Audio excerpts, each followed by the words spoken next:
Ahí escucha. ¿Te escuchas? Sí. ¿Sí escucha? Adelante, doctora María Mercedes.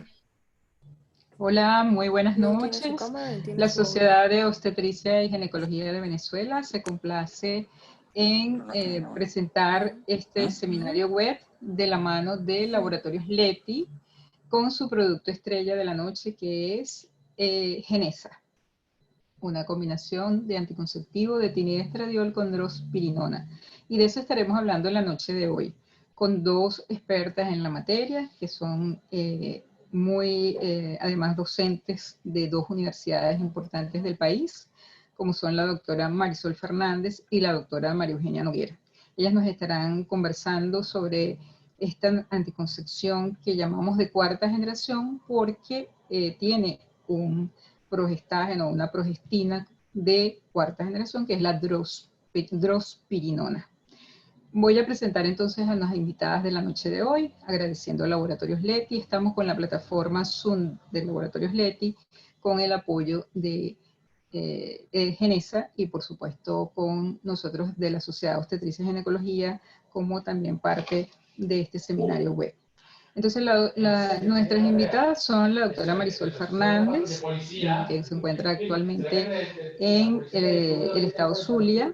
Ella, la doctora Marisol Fernández, es médico especialista en ginecología y obstetricia de la Universidad del Zulia, doctor en ciencias médicas, miembro titular de la Sociedad de Obstetricia y Ginecología de Venezuela, profesor titular del Departamento de Obstetricia y Ginecología de la Universidad del Zulia, y colaborador del Departamento de Enfermedades Infecciosas, Endocrinología Ginecológica también en la UCB, como un fellow, y es coautora del Consenso Venezolano de Anticoncepción, de Menopausia y de Inmunizaciones de la Mujer, de estos tres consensos que también vienen de la mano de la Sociedad de Obstetricia y Ginecología de Venezuela. Luego ella va a tener la primera conferencia, que posteriormente les vamos a comentar, y luego vamos a tener a la doctora María Eugenia Noguera. La doctora María Eugenia Noguera también es obstetra ginecólogo, ella es de la Universidad de los Andes, o sea que estamos allí muy cerquita, Luz y ULA, dos universidades de nuestras mejores universidades del país, y la doctora María Eugenia Noguera es médico especialista en obstetricia y ginecología también de esta universidad, es egresada del posgrado de la misma Universidad de los Andes, profesora titular del posgrado Obstetricia y Ginecología y también es miembro titular de nuestra sociedad. Las doctoras nos van a estar conversando entonces de esta anticoncepción de cuarta generación. La doctora Marisol Fernández va a estar con el primer tema, hablándonos un poco de los anticonceptivos de cuarta generación. Y la doctora María Eugenia Noguera nos comentará sobre lo que son el uso de estos anticonceptivos en situaciones especiales. Entonces, bueno, a partir de ahora los dejo con la doctora Marisol Fernández para que comience con su conferencia. Adelante, Marisol, bienvenidas y gracias por estar con nosotros esta noche. Buenas noches, muchísimas gracias a la Sociedad de Obstetricia y Ginecología de Venezuela y a Laboratorios Leti por tan amable invitación y realmente encantada de estar entre amigos, así sea unida por estos medios a la distancia, pues, pero siempre es muy agradable. Entonces, vamos a empezar. ¿Me avisan si se ve? ¿Todo bien? Todo perfecto. Voy a detener mi video para que corra mejor la presentación. Ok. Entonces, celebrando, ¿verdad?, los 60 años de la píldora anticonceptiva, realmente haciendo un poco de historia, nunca en la historia de la humanidad una cosa tan pequeña ha tenido un impacto tan grande en la sociedad como la píldora anticonceptiva. Y se ha dicho recientemente que la píldora anticonceptiva ha contribuido más al empoderamiento femenino que las sufragistas en su momento, díganme, o sea, que el derecho, que la mujer con el derecho al voto, porque la píldora anticonceptiva marcó un hito realmente en la vida de la mujer desde sus inicios. Y vamos a hacer un poquito de historia de este inicio.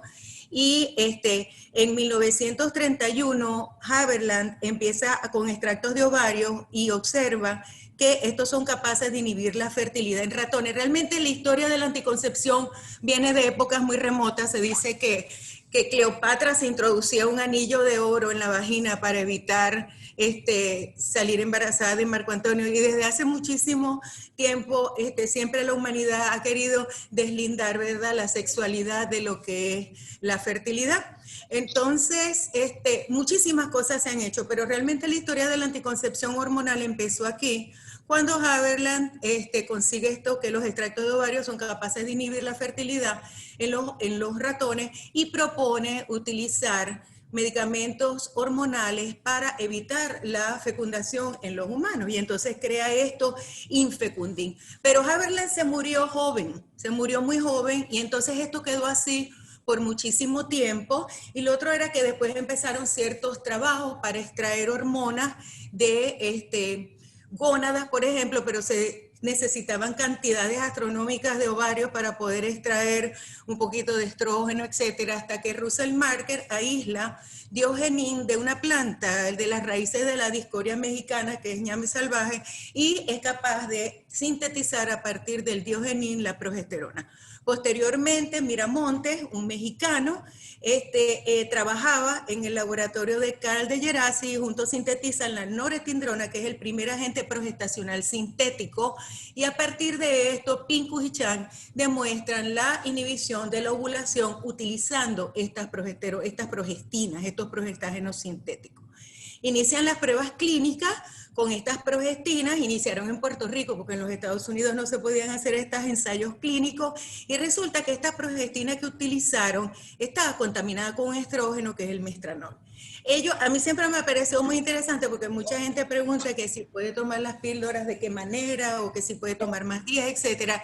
Y debemos saber que realmente los esquemas de 21 píldoras se realizaron porque ellos le daban progestinas por 21 días solamente para simular un ciclo menstrual normal de 28 días, para que la iglesia lo viera como algo más natural y aceptara un método contraceptivo como este. Entonces resulta que esta progestina que le estaban dando a estas mujeres en los ensayos clínicos estaba contaminada con mestranol. Cuando ellos se dieron cuenta de ese error, trataron de descontaminarla y utilizar la progestina sola. Cuando empezaron a usar la progestina sola, se dieron cuenta que había muy mal control del ciclo, que esto es lo que vemos, ¿verdad?, con mucha frecuencia en los pacientes que usan solo progestágeno. Entonces, las mujeres no estaban satisfechas porque sangraban entre los ciclos, ¿verdad? Tenían muchos sangrados intramenstruales, tenían muchos spotting. Entonces, ellos determinaron que era necesario agregarle el estrógeno para tener mejor control del ciclo. Y así nacen los anticonceptivos hormonales orales combinados, de los cuales vamos a hablar hoy. Y el primer representante es el Enovit, que la FDA lo aprueba en 1960 para anticoncepción, y un año después, en 1961, aparece Anoblar en Europa y en Nueva Zelanda, y así que se comercializa ya. El Enovit tenía mestranol y noretindrona, y ya el Anoblar tiene un estrógeno que es bastante interesante. Ya les voy a decir por qué, que es el etinilestradiol, pero a dosis de 50 microgramos juntos.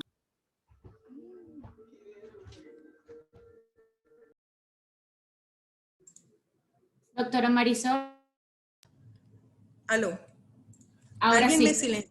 No sé. Ajá. Ok, entonces lo que les estaba diciendo era no sé hasta dónde se escuchó, la utilidad que tienen los estrógenos cuando se agregan al progestágeno, ¿no?, que es fundamentalmente para el buen control del ciclo, me están saliendo muchísimas cosas aquí, no sé, para el buen control del ciclo. Ok, entonces, pero que al principio se utilizaban estrógenos a dosis muy alta, como 50 microgramos de etinilestradiol se utilizaba, y esto traía muchísimos efectos colaterales. ¿Por qué no usar entonces estradiol en esos momentos porque el estradiol natural tenía una propiedad, un anticonceptivo, una actividad anticonceptiva muy reducida por vía oral, y con una muy rápida metabolización. Entonces le agregan un etinilo en el carbono 17 a este estradiol y se sintetiza el etinilestradiol. Y el etinilestradiol es muy potente, mucho más potente que el estradiol, es muy biodisponible por vía oral y tiene una metabolización lenta y por lo tanto tiene una vida media larga. Como ya les dije anteriormente, se iniciaron usando dosis de 50 microgramos de etinilestradiol, entonces teníamos problemas. ¿Y cuál era el problema más importante que se presentaba? El problema más importante que se presentaba eran los fenómenos tromboembólicos. Y por lo tanto se disminuyeron las dosis de etinilestradiol. Y recuerden que los fenómenos tromboembólicos están ligados al estrógeno principalmente. Y es dosis dependiente. Es decir, que al disminuir la dosis de estrógeno nosotros vamos a tener menos efectos tromboembólicos. Más adelante se empieza a buscar qué forma podíamos hacer para poder utilizar el estradiol natural dentro de la anticoncepción oral combinada. Y así aparecen las formas esterificadas del estradiol como el valerato de estradiol y se da el inicio a la anticoncepción oral combinada con estrógenos naturales, que son algunos de los cuales de los anticonceptivos de cuarta generación de los cuales estaremos hablando. No me corre la presentación, algo pasa. ¿Me están oyendo? Sí, doctora, la estamos escuchando. Ahora ya ahora empezó sí, a correr. ahora Okay. sí. Estaba como congelada. Ok. Disculpen entonces. Entonces, estos fueron los avances que se consiguieron con los estrógenos. Ahora, ¿qué pasó con las progestinas? Las progestinas que se empezaron utilizando eran progestinas 19-nortestosterona, es decir, que eran derivados de la testosterona, a la cual se le quita el carbono 19. Entonces, tenían propiedades androgénicas. Entonces, hubo que revolucionar las progestinas para buscar progestinas nuevas que tuvieran un mejor impacto desde el punto de vista metabólico, pero además que tuvieran o que aportaran beneficios adicionales, manteniendo la eficacia anticonceptiva. Y así hay una gran evolución de las progestinas. Hubo las progestinas de primera generación, como las que nombramos anteriormente. Luego vienen las progestinas de segunda generación, de las cuales el representante en anticoncepción, pero con los efectos de impacto sobre el metabolismo, impacto hiperandrogénico que todos conocemos. Luego aparecen las progestinas de tercera generación como desogestrel, gestodeno y norgestimato, este último que debiera clasificarse como segunda generación porque su actividad principalmente es a través de su metabolización al levonorgestrel, y luego aparecen muchas otras, dienogest, etcétera, nomegestrol, hasta que aparece una molécula única por sus características, que es el verdadero progestágeno de cuarta generación, el único progestágeno de cuarta generación, que es la drospirenona. Así podemos clasificar los diferentes progestágenos en aquellos derivados de la 17-hidroxiprogesterona, en segundo lugar, de los cuales hemos estado hablando, que son los derivados 19-nor-testosterona, y por último, esta molécula única por sus características, como es un derivado de la espirolactona, que es la drospirenona. Es importante que sepamos que los diferentes progestágenos se pueden unir a diferentes receptores, y que de esta unión a diferentes receptores es que nosotros vamos a conseguir este comportamiento biológico determina ciertas características y cierto impacto clínico y metabólico que pueden tener los diferentes progestágenos. Todos obviamente se unen al receptor de progesterona, pero hay algunos, por ejemplo, el muy conocido, ¿verdad?, que se comercializó hace mucho tiempo, una forma de noretisterona, por ejemplo, el Primolunor, ese tiene muy buena afinidad por los receptores de estrógeno, que le da ciertas características especiales. Hay otros que se unen a receptores de andrógeno, por ejemplo, bloqueándolos, como es la droga que nos ocupa hoy, y van a producir entonces un efecto antiandrogénico, y hay otros que también son capaces de unirse a los receptores glucocorticoides, trayendo efectos colaterales de los glucocorticoides, como es por ejemplo el acetato de medroxiprogesterona, que todos conocemos el impacto que tiene en los diferentes órganos de la economía. Entonces, conociendo esto, que hay ciertos efectos, algunos de los cuales pueden resultar indeseables en la progestina, es importante siempre tener presente esto, que la progestina va a determinar efectos clínicos y metabólicos y por lo tanto es muy importante para la selección del anticonceptivo que va a determinar en buena parte su adherencia. Entonces, como les dije anteriormente, todas las progestinas tienen un efecto progestagénico, ¿verdad? Porque todas se unen en más o menor potencia con el receptor de progestágeno. En segundo lugar, hay algunas que tienen un efecto antiandrogénico y dentro de las que tienen efecto antiandrogénico tenemos la androspirenona, la ciproterona, la clormadinona y el dienogest.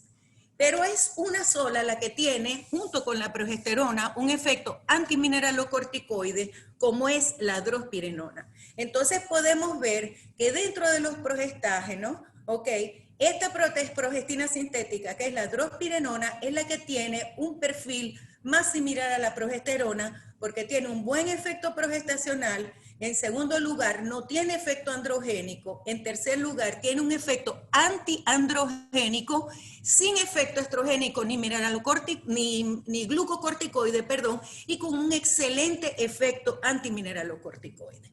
Es importante recordar que la espironolactona es una hermanita de la drospirenona es una hermanita de la espironolactona. Entonces, comparten muchas características y debemos saber que la cantidad de drospirenona, la concentración de drospirenona que se utiliza en los anticonceptivos orales, generalmente de 3 miligramos, en el caso de los combinados, es el equivalente a una dosis de 25 miligramos de espironolactona.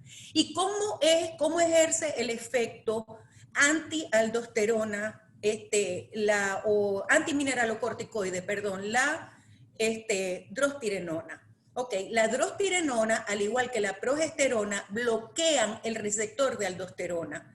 Al bloquear el receptor de aldosterona, ¿okay?, van a aumentar la excreción de líquidos, es decir, aumentan la excreción de sodio y agua por contraponerse al efecto de la aldosterona. Esto es especialmente importante cuando hablamos de anticoncepción oral combinada. ¿Por qué? Porque en la anticoncepción oral combinada, como ya hemos dicho, ¿verdad?, tenemos asociado la progestina a un estrógeno, en este caso el etinilestradiol. El etinilestradiol o los estrógenos aumentan el efecto antimineralocorticoide porque incrementan el sistema renina-angiotensina-aldosterona. Los estrógenos a nivel hepático incrementan el sustrato de la renina y por eso es que incrementan todo el sistema renina-angiotensina-aldosterona.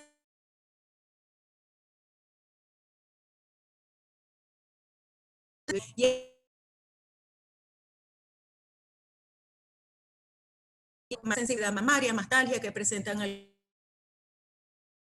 algunas pacientes cuando usan anticonceptivos, mayor distensión de peso. Y cuando nosotros comparamos el efecto de un anticonceptivo que tiene 30 microgramos de etinilestradiol junto con drospirenona, con aquel que tiene la misma dosis de estradiol, pero que está asociado a un derivado 19-NOR de tercera generación, como el desogestrel, y evaluamos el peso corporal en 13 ciclos de seguimiento, podemos observar cómo en los pacientes usuarios de drospirenona vamos a tener una disminución de peso que se observa hasta aproximadamente los 12 ciclos de tratamiento. Luego no se sigue observando. Y esto no es por modificación de la grasa corporal, sino que esto es específicamente por el efecto antimineralocorticoide de la drospirenona, que corrige la retención de agua y sodio que es inducida por el estrógeno cuando incrementa la acción del sistema renina-angiotensina-aldosterona. Este impacto clínico de la propiedad antimineralocorticoide también se puede ver en la disminución que se reflejan en ciertos síntomas premenstruales, aquellos que son dependientes de la acción mineralocorticoide. Entonces vamos a observar cómo este anticonceptivo con drospirenona es capaz de disminuir por su actividad antimineralocorticoide, la distensión abdominal o bloating que llaman, ok, en segundo lugar, la tensión mamaria y en tercer lugar, el edema de las extremidades. Es tan importante este efecto beneficioso que tiene la drospirenona sobre los síntomas premenstruales, que se realizó un trabajo donde se utiliza drospirenona en un régimen extendido 24/4 asociado a 20 microgramos de etinilestradiol, y se va a observar, estos son casos de pacientes con síndrome disfórico premenstrual, que es la contraparte más severa del síndrome premenstrual y donde se puede observar, donde desde la basal hay una disminución estadísticamente significativa cuando se compara con el placebo, tanto para los síntomas somáticos como los síntomas psíquicos asociados al trastorno disfórico premenstrual. Entonces se puede observar cómo queda demostrado que esta asociación tiene efectos beneficiosos en los síntomas premenstruales, tanto físicos como emocionales, disminuyendo muchos de los síntomas como distensión abdominal y tensión mamaria. Y por este trabajo de la doctora Jonkers, que se publicó en la revista de obstetricia y ginecología, en La Verde, en 2005, la FDA aprobó el uso de esta combinación en el tratamiento de trastorno disfórico premenstrual. Otro aspecto importante es qué hacen estos andrógenos en piel. Los andrógenos circulantes, como la testosterona, se unen a los receptores de andrógenos, obviamente, y si la testosterona circulante está incrementada, va a haber más unión y va a haber más expresión. Pero también tenemos otras situaciones en las cuales la testosterona circulante no está incrementada, es decir, no hay una hiperandrogenemia, sino que tenemos un incremento, una sobreestimulación de los receptores, lo que se llama hiperandrogenismo periférico. Ese paciente que nosotros le hacemos las pruebas y bioquímicamente no hay incremento. Esos son pacientes que tienen sobreestimulación o sobreexpresión de los receptores de andrógeno. Esto que trae como consecuencia en la unidad pilosebácea un incremento de la producción de sebo. Esto trae colonización microbiana, inflamación y la aparición de acné y de seborrea. Pero en el folículo piloso también es muy interesante qué hace un andrógeno. Un andrógeno incrementa la fase anágena o fase de crecimiento del pelo y la transformación del pelo en vello, del vello en el pelo terminal, que es grueso, etcétera, con esas características.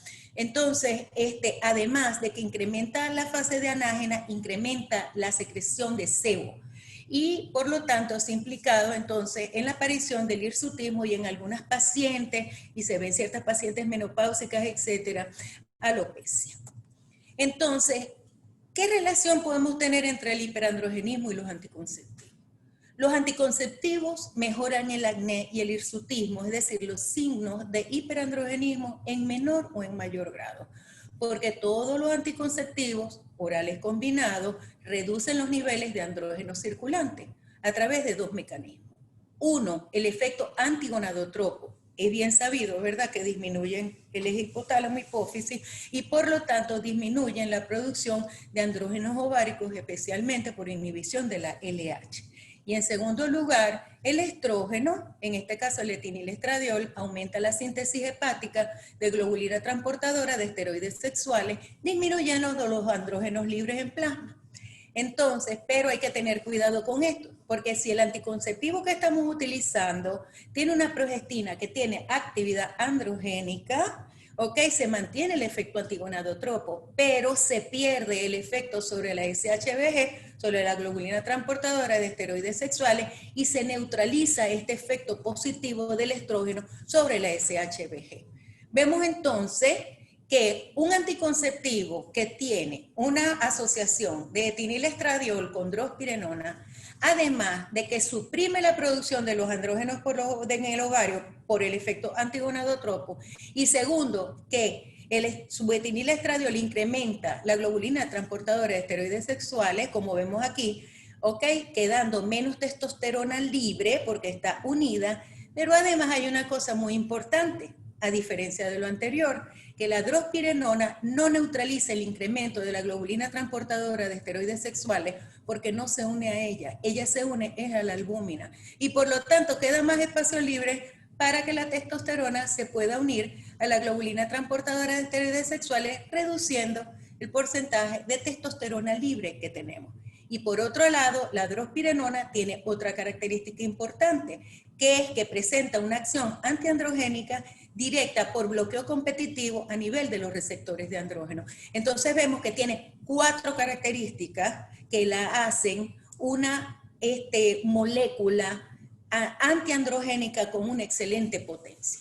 Esto se va a reflejar cuando tenemos menos andrógenos circulantes y cuando tenemos bloqueo competitivo de los receptores de andrógeno, vamos a disminuir los efectos, ¿verdad?, sobre piel, como acné e hirsutismo, que preocupan mucho a la paciente, pero a nosotros los médicos, ¿qué nos preocupa más? El impacto sobre los lípidos plasmáticos y la resistencia a la insulina, que también son modificadas en forma favorable por la drospirenona y por lo tanto tenemos un menor impacto desde el punto de vista cardiovascular.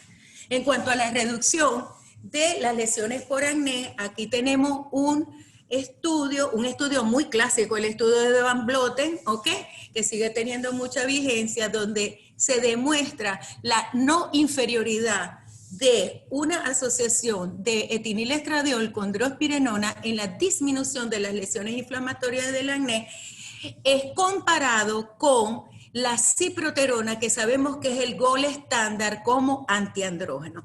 Por lo tanto, la asociación de etinilestradiol con drospirenona está aprobada para el tratamiento del acné leve a moderado. Esta es una interesante revisión que fue publicada en junio del 2020 de las actas dermosifilográficas, que es una revista para los dermatólogos, una revista dermatológica, donde ellos revisan los anticonceptivos orales, el uso de anticonceptivos orales en dermatología.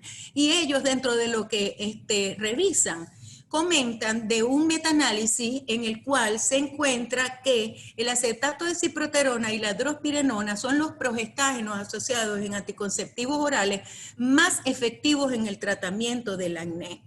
Y que nosotros debemos seleccionar un anticonceptivo en función de la idiosincrasia de cada paciente.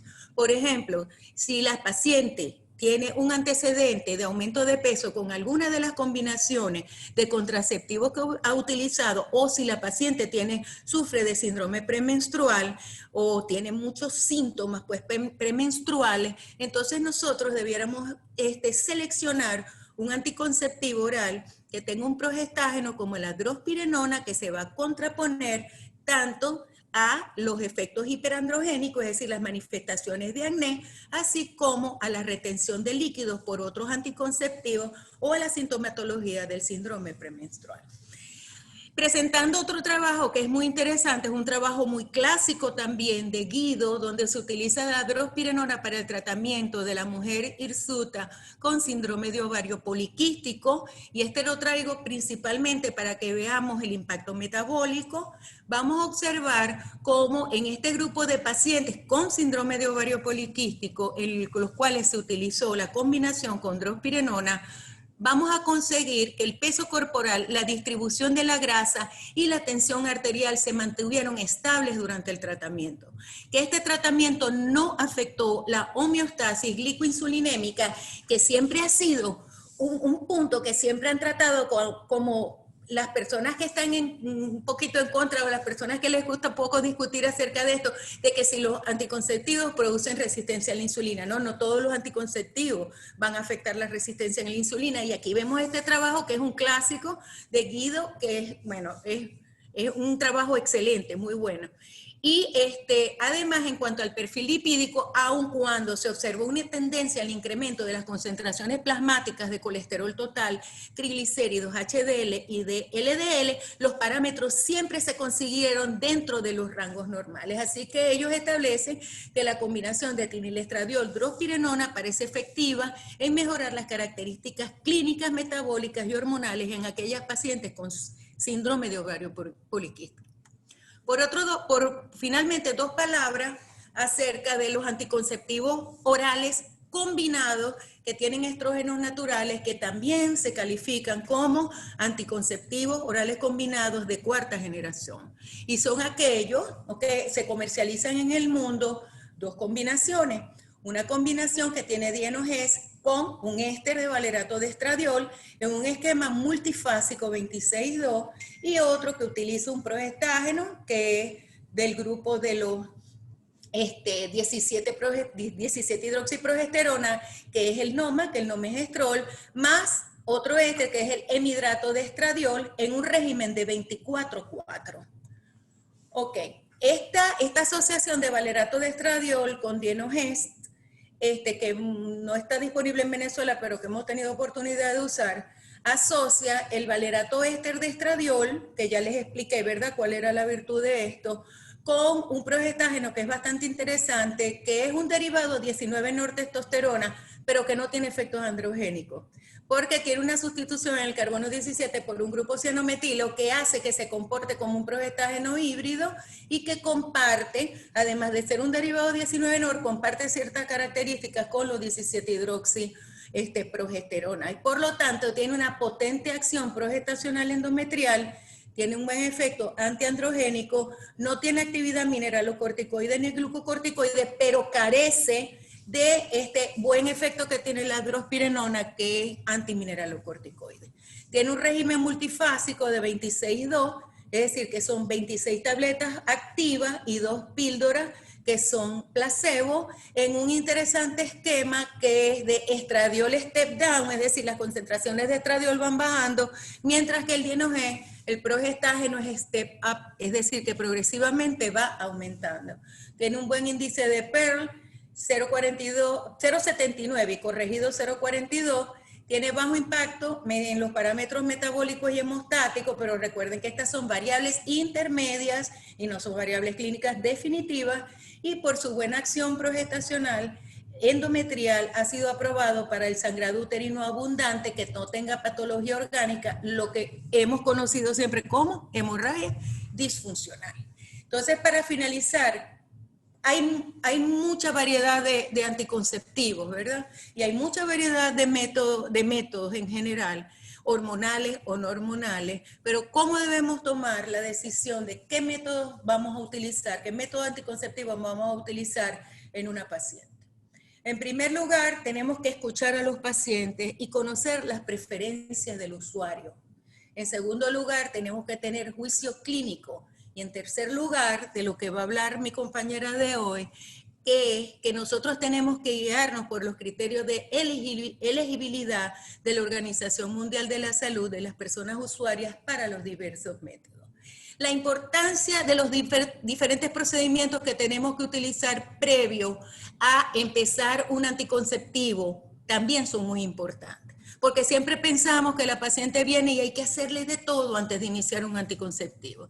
Pues vean que no, y esto es una publicación de la Organización Mundial de la Salud del 2018, donde se dice que para uno iniciar anticoncepción hormonal combinada, lo que necesita básicamente es una buena historia médica y social. ¿Por qué? Porque ahí vamos a revisar los antecedentes de las personas y a ver si cumple con los criterios de elegibilidad de la Organización Mundial de la Salud para esto, específicamente para, en el caso que nos ocupa, para la anticoncepción hormonal oral combinada. Fíjense que no hace ni siquiera falta hacer un examen ginecológico o hacer una pesquisa citológica y mucho menos laboratorio, salvo que los antecedentes recogidos en la historia médica de la paciente nos sugieran o nos hagan pensar que es importante esto. ¿Y esto por qué es importante? Porque la primera consulta de una paciente cuando solicita la utilización de un método anticonceptivo puede ser la única oportunidad que usted tiene para prevenir un embarazo no deseado. Muchísimas gracias.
Tienes el audio silenciado. Doctora María Mercedes, está actívelo, por favor. Listo, ya lo activé. Bueno, muchísimas gracias, doctora Marisol Fernández. Su presentación muy didáctica, la entendimos muy bien, recordamos y paseamos por esa historia de los progestágenos y de los anticonceptivos combinados, sobre todo en este año que se cumplen los 60, como tú bien dijiste al principio. Al final, bueno, tienes algunas preguntas ya en el chat que las iremos realizando. Esperemos que, con el favor de Dios, te mantengas en la línea. Ahora vamos a seguir entonces con los anticonceptivos de cuarta generación, combinados de cuarta generación, en situaciones especiales. Para ello vamos a tener a la doctora María Eugenia Noguera, que ya la presenté anteriormente, pero para los que se conectaron un poquito más tarde, les recuerdo, la doctora María Eugenia Noguera nos acompaña hoy del estado Mérida, este hermoso estado, y de la ciudad más hermosa todavía, y es profesora de la Universidad de los Andes, una de las mejores universidades en el ranking mundial también. Es profesora de la universidad, se graduó en esa universidad, ginecostetra, y hoy nos va a hablar entonces de situaciones especiales para los cuales veamos cómo podemos hacer con estos anticonceptivos combinados de cuarta generación. Adelante, María Eugenia, bienvenida. Gracias.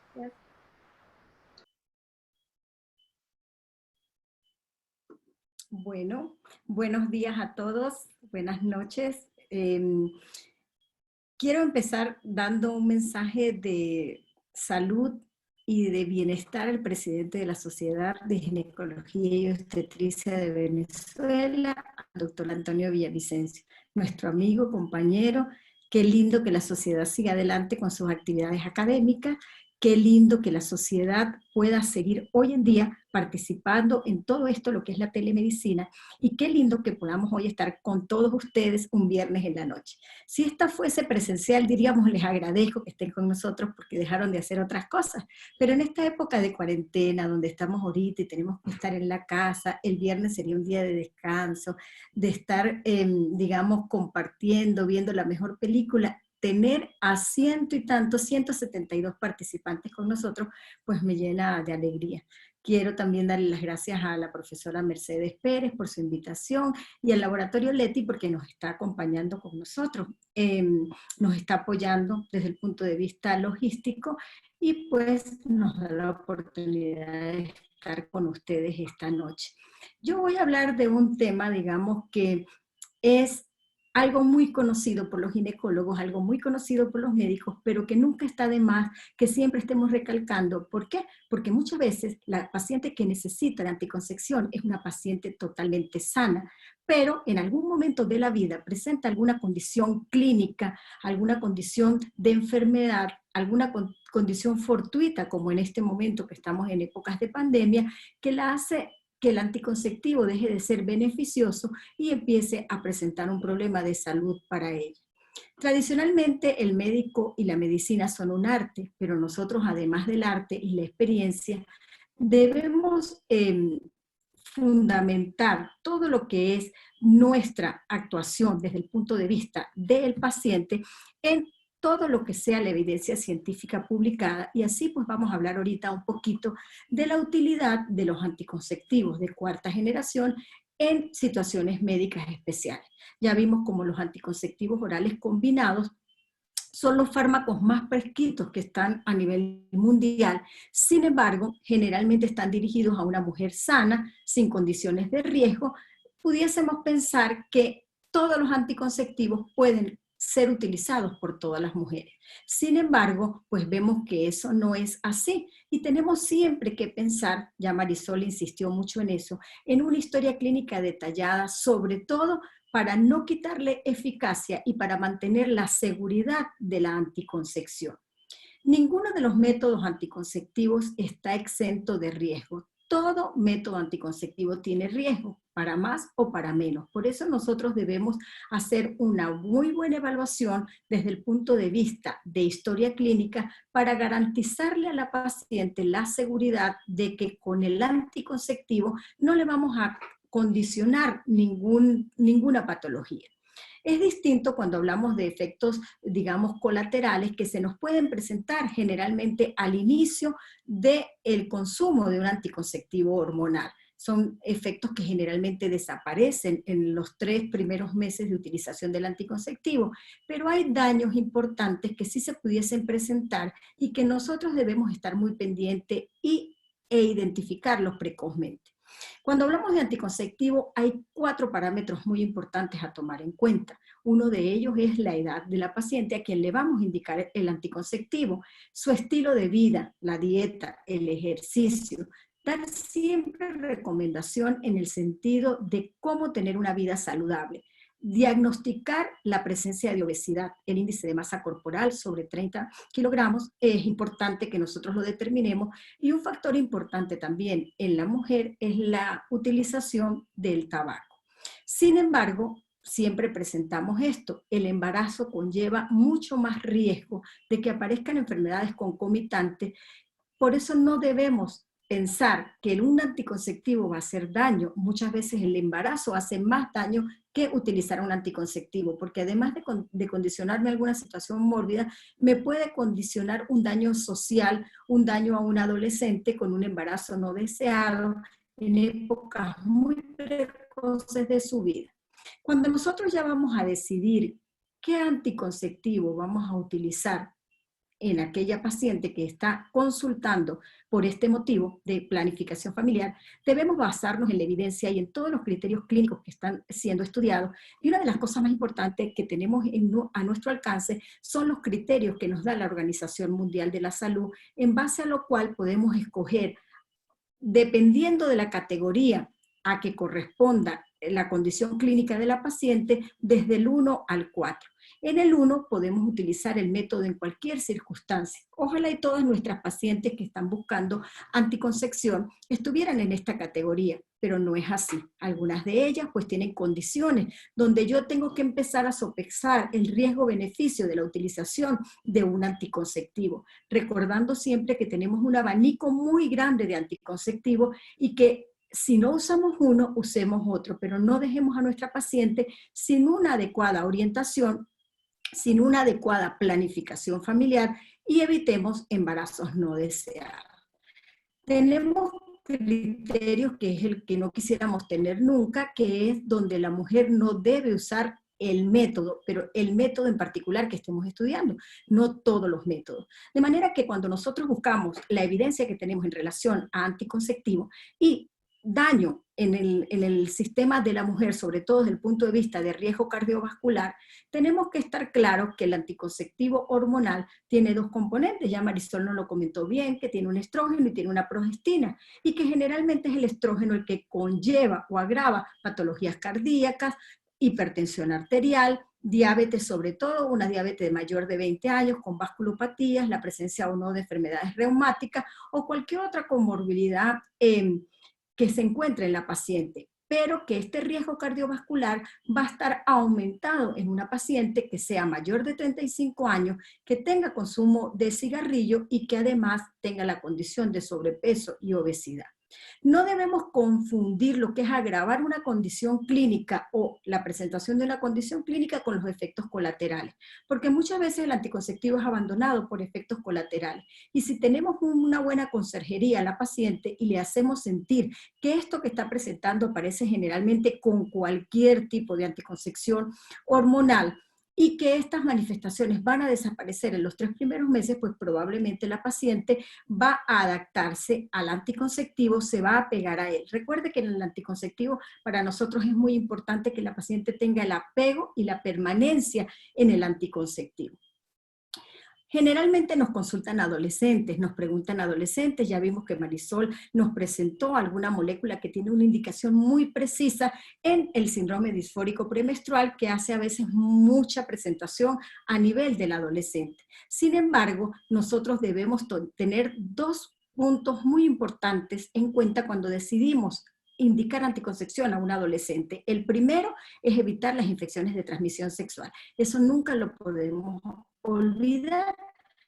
De manera que cuando tenemos una paciente adolescente que nos consulta, debemos hacer énfasis en la doble protección, la protección anticonceptiva segura y además la utilización de métodos de barrera. Pero quería presentarles acá cómo en el adolescente, pues todos los anticonceptivos hormonales, por cualquier vía de presentación, sea oral, sea en parche, sea en anillo, son categoría 1 para la Organización Mundial de la Salud. Es decir, que tenemos un abanico de posibilidades muy amplio para utilizar en esta adolescente que está consultando. Hemos visto en los últimos años cómo se ha tratado de implementar en la adolescencia la anticoncepción de larga duración. Tiene puntos muy importantes y por eso la historia clínica es fundamental para nosotros si la paciente es olvidadiza, la condición social que tiene. Pero una paciente adolescente que nos consulta, que aparentemente es sana y sin factores de riesgo, pues es una paciente que se puede iniciar tranquilamente con una anticoncepción combinada. Otro de los puntos también importantes es la nuliparidad. ¿Por qué? Porque muchas veces la paciente es nulípara, pero ya tiene edad sobre los 35 años, o es nulípara, pero no ha quedado embarazada y tiene una infertilidad, o es nulípara porque no lo ha deseado y ha postergado esa fecundidad.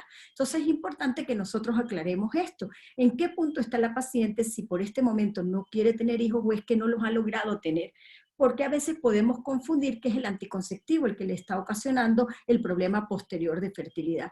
Y vemos cómo pues tenemos un abanico importante de posibilidades, pero donde los anticonceptivos hormonales combinados, si la nulípara es sana, pues serían su primera opción.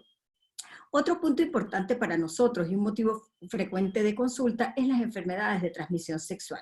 Recuerden que en las infecciones de transmisión sexual pues debemos siempre estar vigilantes de hacer diagnóstico de otras infecciones concomitantes, una de ellas muy importante, el VIH en nuestro país. Pero además aprovechar este momento para indicar métodos de barrera. Pero si tenemos que usar anticonceptivo, vemos cómo tenemos que la anticoncepción hormonal también es una categoría 1 para las pacientes que tienen infecciones de transmisión sexual y enfermedad pélvica inflamatoria. A veces hay muchas controversias en relación a que existe mayor riesgo o menor riesgo de infecciones y muchas veces omitimos el anticonceptivo porque la paciente consulta reiteradamente porque tiene infecciones genitales, tipo infecciones genitales del tracto genital inferior, micosis a repetición o porque tiene problemas de endocervicitis o de enfermedades inflamatorias pélvicas y vemos cómo debemos hacer una historia en relación a otros factores que pudiesen estar ocasionando estas infecciones porque por los criterios vemos como la anticoncepción hormonal es criterio 1. Otro motivo frecuente que nos hace pensar en qué indicarle a la paciente es la presencia de un mioma uterino. Y vemos que por los criterios, la paciente con fibroma uterino tiene categoría 1 para cualquier tipo de anticoncepción hormonal combinada. Eso es importante, porque a veces la paciente, porque la vecina le dijo que tiene un mioma, suspende el anticonceptivo y después tenemos algo peor que es un embarazo no deseado con un mioma. Entonces debemos alertar a la paciente a la que le hacemos un diagnóstico de una miomatosis uterina que no tiene ninguna contraindicación para utilizar anticonceptivos hormonales y que más bien los dispositivos intrauterinos, si hay una deformación de la cavidad, pues pueden tener menos efectividad y no serían el método más adecuado. En relación a la cefalea, también es importante, porque tendemos a confundir el dolor de cabeza con la migraña. Este dolor de cabeza que a veces se presenta en los periodos menstruales, más bien alivia en los regímenes de anticonceptivo que incluyen hormona durante los días menstruales, es decir, los regímenes extendidos de 24 o de 26, 24-4 o 26-2. La paciente debe conocer que el anticonceptivo no está ocasionándole la cefalea y que muchas veces la cefalea, si se presenta como evento adverso al inicio de la anticoncepción, pues va a desaparecer 2 o 3 meses. No así lo que vemos cuando la paciente tiene migraña. Y ahí sí tenemos puntos importantes que evaluar, y es la paciente que tiene migraña con aura y sin aura, pero juega un papel muy importante también si la migraña es con aura o sin aura, pero si tiene otros factores de riesgo sobreagregado. Es decir, por ejemplo, la paciente que tiene una migraña sin aura pudiese usar anticonceptivos hormonales combinados como categoría 2. Sin embargo, si la paciente tiene una migraña sin aura, pero es obesa, o es mayor de 35 años, pues no sería el anticonceptivo combinado su primera elección. Entonces, se sopesan mucho los factores de riesgo, asociamos factores de riesgo. Sí, recordando que toda paciente que tenga una migraña con aura tiene una categoría 4 para el uso de anticonceptivos hormonales combinados. Y aquí recalco un poquito porque a veces le decimos a la paciente, no puedes tomar pastilla, ponte el parche o usa el anillo. Cuando teníamos un arsenal importante, pues podíamos cambiar de uno a otro, pero la contraindicación es para todos los anticonceptivos que tienen estrógeno. Y si tenemos una categoría que es 1 en estas pacientes de migraña con aura, pues siempre tenemos que tener predilección por utilizar este tipo de anticoncepción. Hay condiciones muy particulares y una de ellas es la mujer que está en el posparto. La mujer que está en el posparto generalmente no desea un embarazo. ¿Por qué? Porque tiene que dedicarse a la crianza de ese hijo. Es muy importante que nosotros valoremos cuando damos de alta a una paciente en un puerperio de una cesárea, de un parto, que le indiquemos un método anticonceptivo adecuado. Y por eso ha habido mucha campaña de anticoncepción post-evento obstétrico. Un punto que sí marca mucho desde el punto de vista de qué anticonceptivo usar es la presencia de lactancia o la ausencia de lactancia. La mujer que va a continuar con lactancia, pues no debería utilizar anticonceptivos combinados mientras esté los 6 primeros meses de vida de su recién nacido. Después de los 6 meses hay estudios que dicen que ya el niño empieza con otro tipo de alimentación y que se pudiesen y vas a ser categoría 2. Sin embargo, durante los 6 primeros meses, en mujeres que están con un periodo de lactancia, pues no deberían utilizar anticonceptivos combinados. Sin embargo, hay otros criterios que nunca debemos olvidar, y son aquellas pacientes que no presentaron un embarazo normal o una finalización del embarazo normal y presentaron hemorragia y fueron transfundidas, o presentaron una cardiopatía periparto, o presentaron algún tipo de complicación, y además según factores de riesgo como obesidad y tabaquismo, pues estas pacientes debemos vigilarlas muy bien en relación a qué le vamos a indicar como anticoncepción. Cuando la mujer está en puerperio, pero no se encuentra en lactancia, tampoco debemos iniciar la anticoncepción combinada de una manera precoz, y por criterio se dice que se debe comenzar entre las 4 y las 6 semanas posterior al evento llamado parto, aunque no esté con lactancia. Es muy importante también que recordemos que la paciente en las primeras 48 horas después de su parto, de su cesárea, tiene mayor riesgo de presentar alguna complicación tromboembólica, de manera que los anticonceptivos hormonales combinados estarían indicados a utilizar después de que la paciente ya complete los 6 meses posterior al parto, si sigue con lactancia, pero ya con ablactación. Si la paciente está en las primeras 48 horas, nunca debe utilizar anticonceptivos combinados, aunque no esté en lactancia. Es importante recordar eso porque los anticonceptivos hormonales combinados a veces son entregados en los ambulatorios, en los centros de planificación familiar, y la paciente cree que lo puede utilizar. Y es una consulta frecuente. Doctora, yo no tuve un aborto, tuve un parto por un óbito fetal y me entregaron este anticonceptivo. Debemos recordarle que, bueno, sigue siendo un factor de riesgo importante para ella y que tenemos otros anticonceptivos hormonales, principalmente los de solo progestágeno, que serían la primera elección en este tipo de pacientes. Es muy importante entonces pensar en que los eventos tromboembólicos y los eventos arteriales, llámese eventos coronarios o cerebrovasculares, pueden estar aumentados en frecuencia en la paciente que recibe anticonceptivos orales combinados. Y sobre todo cuando estos anticonceptivos los está recibiendo unidos a progestágenos que pueden tener mayor riesgo de presentar trombosis venosa, trombosis profunda, eventos pulmonares o eventos arteriales. Entonces, es importante estudiar factores de riesgo en estas pacientes, las pacientes que tienen riesgo de trombosis venosa, que han tenido tromboembolismo pulmonar, las pacientes que tienen otras patologías, no solamente que han tenido trombosis venosa, sino por ejemplo esclerosis múltiple, pacientes que van a inmovilidad prolongada, por ejemplo una paciente joven que esté recibiendo anticoncepción combinada y que presente una fractura que le haga tener una inmovilidad prolongada como una fractura de cadera, pues esta paciente debe suspender la anticoncepción combinada. En relación al tabaquismo, marca mucho el número de cigarrillos al día y el punto de corte es 15. Hoy en día, en las condiciones que tenemos económicas, pues yo digo que una persona que se fume 15 cigarrillos al día, pues realmente deja de hacer muchas otras cosas. Pero habrán todavía personas que consumen este nivel tan elevado de cigarrillo, y si este cigarrillo se suma además a la edad de la mujer, pues es un factor importante de riesgo. Entonces, cuando nosotros tenemos el antecedente o un tromboembolismo diagnosticado venoso, los anticonceptivos hormonales son un riesgo 4, no se deben utilizar, pero a veces no lo preguntamos y la paciente llega es por otra área, llega por el área de medicina interna. Por cierto, hoy es el día del médico intensivista, muchas felicitaciones a los que pudiesen estar en algún momento oyendo, pero la anticoncepción hormonal combinada a veces se mantiene a pesar de que la paciente está con el diagnóstico de un tromboembolismo. ¿Por qué? Porque no llega por la vía del obstetra, llega por la vía del médico internista, del médico intensivista. Entonces, estos anticonceptivos son categoría 4. Lo que les he comentado mucho en relación al tabaquismo, que el tabaquismo como factor de riesgo independiente es muy importante, pero también gana mucho peso cuando está asociado tabaquismo con factor edad.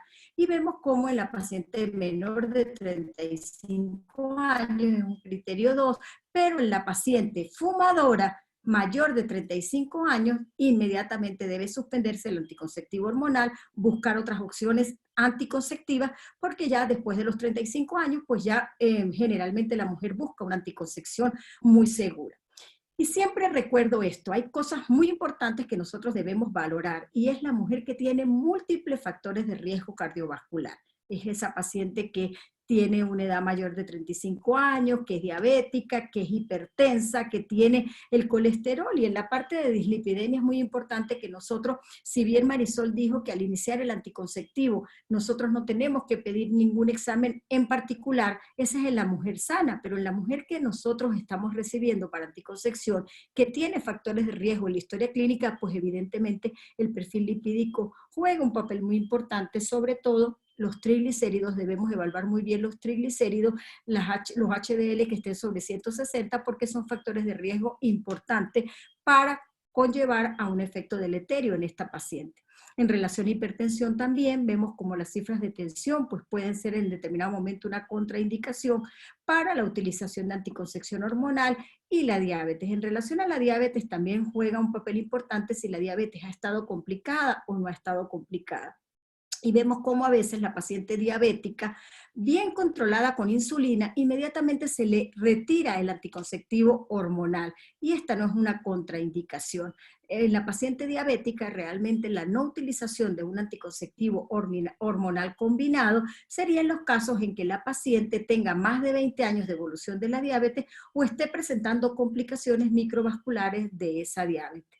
Entonces vemos cómo, para recalcar, en las pacientes con cardiopatía los anticonceptivos hormonales combinados serían categoría 4, en la paciente con una cardiopatía isquémica sería una categoría 4, en la paciente que tiene factores de riesgos múltiples, y eso es lo que tenemos que evaluar, serían categoría 3 o 4, en aquellas personas que lo están utilizando. Debemos evaluarla periódicamente a ver si continúa en la característica de poderlo seguir usando o si pasa a ser categoría 3 o categoría 4, y vemos cómo en la hipertensión también tenemos entre categoría 3 y categoría 4. Es muy importante que si nosotros tenemos este abanico de posibilidades anticonceptivos y podemos utilizar otro método anticonceptivo, pues de entrada se le debe ofertar a la mujer otro anticonceptivo y no dejarla sin anticoncepción definitivamente. Otra pregunta también muy frecuente es el riesgo que tiene una paciente con una obesidad para quedar embarazada con el uso de anticoncepción hormonal combinada. Y vemos que la anticoncepción hormonal combinada tiene un buen criterio para ser utilizada en la paciente con obesidad. siempre y cuando no tenga otros factores de riesgo, y donde nosotros evaluemos la vía por la que estamos administrando esta hormona. Pero en relación a anticonceptivos hormonales combinados, en una paciente obesa se pueden utilizar con seguridad siempre y cuando no tenga otros cofactores asociados que le impliquen riesgo cardiovascular.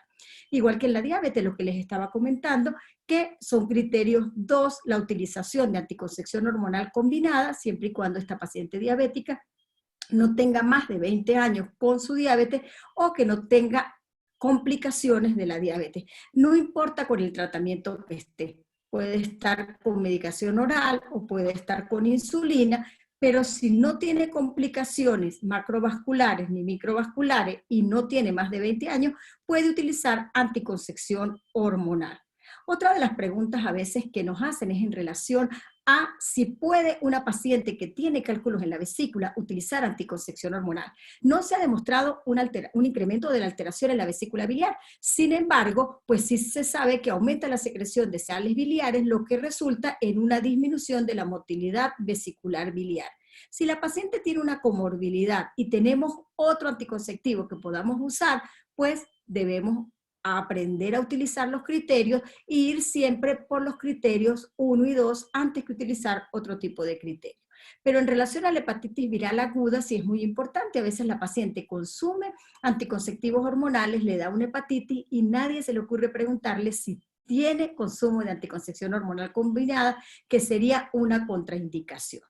Hoy en día estamos en la era de las mujeres 90, 60, 90, y la cirugía bariátrica ha cobrado se ha posicionado de una manera importante a nivel de nuestras adolescentes y de nuestras mujeres jóvenes.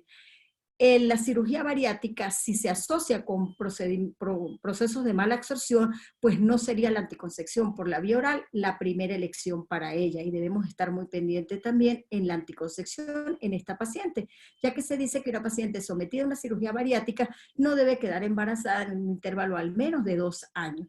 Y por supuesto un punto que siempre tocamos, que es el antecedente de cáncer de mama. En relación al cáncer de mama, bueno, han habido muchos estudios, ustedes han revisado muchísimo, los oncólogos saben muchísimo de esto, pero es importante que el anticonceptivo no va a desencadenar un cáncer, pero pues si tenemos otras opciones terapéuticas que podamos utilizar en una paciente que tiene un antecedente familiar, que tiene una patología que pudiese conllevar a un carcinoma de mama, pues debemos sopesar ese riesgo-beneficio. Ahora, en una paciente con cáncer de mama, los anticonceptivos de cualquier tipo hormonal, llámense hormonales combinados o de progestágenos solo o de progestágenos combinados, pues serían criterios 4 todos. ¿En qué tendríamos que actuar nosotros? En ofertarle a la paciente la colocación de un dispositivo intrauterino. He visto cómo a veces se dice que puede usar un dispositivo o un endosectivo, y pues la categoría es 4 también para el endosectivo. No se debe utilizar ninguna preparación hormonal, ni sola ni combinada. En relación al cáncer de cuello uterino también hay algunas controversias, y sobre todo se ha hablado en el riesgo de que la infección por virus del papiloma humano persistente ocasione alguna neoplasia intraepitelial, sobre todo por la disminución de la inmunoglobulina A nivel de cuello uterino, y que pudiese condicionar a que haya infección persistente de virus del papiloma humano y que conlleve la presentación de un NIC3, un NIC2 o de un carcinoma invasor. Sin embargo, es importante que nosotros le digamos a nuestra paciente que este es un riesgo acumulado en el uso, en el tiempo del anticonceptivo oral combinado. Pero si tenemos, por ejemplo, una paciente que tiene un NIC3, pero que es obesa, pero que es fumadora y además tiene cualquier otro factor de riesgo, pues ahí vienen los criterios. Es jugar con esos criterios que tenemos desde el punto de vista clínico y basarnos en eso para poder tomar la mejor opción terapéutica para la paciente. Acá tenemos entonces una paciente con cáncer de cuello uterino, no tendría, si ella tiene antes de su tratamiento definitivo, que pudiese haber sido que ser la histerectomía y ya no va a necesitar anticoncepción, pero si esta paciente estaba con anticoncepción hormonal mientras se hace todos los estudios para hacer su tratamiento definitivo, no tiene contraindicación para que no los continúe usando. Sí se dice que la paciente que tiene una neoplasia intraepitelial cervical, pues no sería el anticonceptivo hormonal combinado la primera opción para ella. Sin embargo, todos los estudios que han dicho que puede aumentar el riesgo es después de 5 años continuos de anticoncepción combinada. Hay otras enfermedades que pudiese tener la paciente y simplemente es muy fácil. Buscando los criterios podemos observar cómo en algún momento esta paciente puede usar otro tipo de anticonceptivo. Recordar mucho que la paciente que tiene un lupus eritematoso sistémico, si tiene positivos los anticuerpos antifosfolipídicos, pues ella tiene contraindicación por el riesgo de tromboembolismo importante que puede presentar esta paciente. Y si yo tengo una paciente con un lupus eritematoso sistémico, que yo sé que me tiene mucho riesgo con anticoncepción, pero que el riesgo es mucho mayor con un embarazo, pues yo de entrada tengo que ofertarle un método anticonceptivo que me asegure que no va a quedar embarazada, y así busco un criterio 1 de elección para ella, que en este punto sería un dispositivo intrauterino. Pero puedo tener pacientes que en determinado momento, más bien con la anticoncepción hormonal se ha demostrado que pueden mejorar trombocitopenia severa, pacientes que están con inmunosupresión. Vemos cómo son categoría 2 para la utilización de anticoncepción combinada, y que en algún momento estas pacientes pues no deberían, más bien una paciente con una trombocitopenia severa, no debería colocarse un dispositivo intrauterino. Entonces son varios los factores que nosotros debemos ir viendo. Cuando nosotros tenemos una paciente que presenta un embarazo, y es un embarazo molar, una enfermedad gestacional, también nos queda a veces la duda de qué utilizar posteriormente en esta paciente. Y vemos cómo aún con niveles reducidos o aún con niveles persistentes de la gonadotrofina coriónica, la anticoncepción hormonal combinada sigue siendo un criterio 1. Importante, y vemos que son criterio 3 y 4, la utilización de dispositivos activos o no activos a nivel de la cavidad uterina. En relación a la hepatitis viral, solamente para recalcar que en la fase aguda están totalmente contraindicados. Preguntemos, hablemos con nuestra paciente. A veces la paciente pasa la hepatitis 2, 3 meses y va a consultar con nosotros y nunca suspendió su anticoncepción, con todo el riesgo de morbilidad que le pudo haber dado este anticonceptivo. Ella debe conocer que esto es así y que no es cambiar el anticonceptivo hormonal combinado por otra vía, pero que los que tienen importante compromiso hepático pues están totalmente contraindicados. Consumo de fármacos anticonvulsivos, ya vamos a ver más adelante cómo es un motivo también frecuente de que nos abandonen la anticoncepción, y muchas veces pues esta paciente que tiene una disritmia cerebral, que es una epiléptica, necesita una anticoncepción segura, porque para lograr un embarazo y que tenga realmente un hijo sano, pues tiene que tener algunas medidas de control importantes para evitar la hipoxia con alguna convulsión. Entonces es muy importante que nosotros a la paciente que tiene una epilepsia no le digamos, no puedes usar hormonas, no puedes usar ningún tipo de anticonceptivo, en ti están contraindicados los anticonceptivos hormonales. Hay algunos anticonceptivos que puedes seguir utilizando dependiendo de la terapia que esté utilizando. Al igual que lo que pasa con, por ejemplo, la paciente que no lo vemos con mucha frecuencia, una paciente con tuberculosis que use rifampicina. Recuerden que a veces se usa el tratamiento también en pacientes con artritis reumatoidea y pacientes con utilización de antirretrovirales como contraindicación para utilizar los anticonceptivos. Entonces debemos pensar o debemos estar claros que la paciente que usa como anticonceptivo la lamotrigina sí tendría contraindicación para utilizar los anticonceptivos orales combinados y con cierto tipo de anticonvulsivantes. Pero ahorita vemos, por ejemplo, que se está usando con mucha frecuencia el ácido valproico, porque es lo que hay en Venezuela, y el ácido valproico no contraindica la utilización de anticonceptivos orales combinados. La paciente, es más, la paciente debe seguir con su anticonceptivo si lo estaba recibiendo, y a dosis de las que nosotros utilizamos habituales de 30 microgramos no le va a ocasionar ningún problema, más bien es la dosis indicada que estaría para ella. Y vemos cómo solo con los inhibidores de la proteasa para las pacientes VIH positiva o seropositiva, pues serían los que estarían contraindicados. Normalmente pues nosotros olvidamos la anticoncepción en la paciente VIH porque asumimos que ellas van a usar métodos de barrera para evitar la carga viral. a veces nos llevamos unas grandes sorpresas y vemos que nuestra paciente no nos usó el preservativo o el método de barrera y la manera como hacemos ese diagnóstico es por un embarazo. Entonces, pensar que esta paciente tiene una actividad sexual.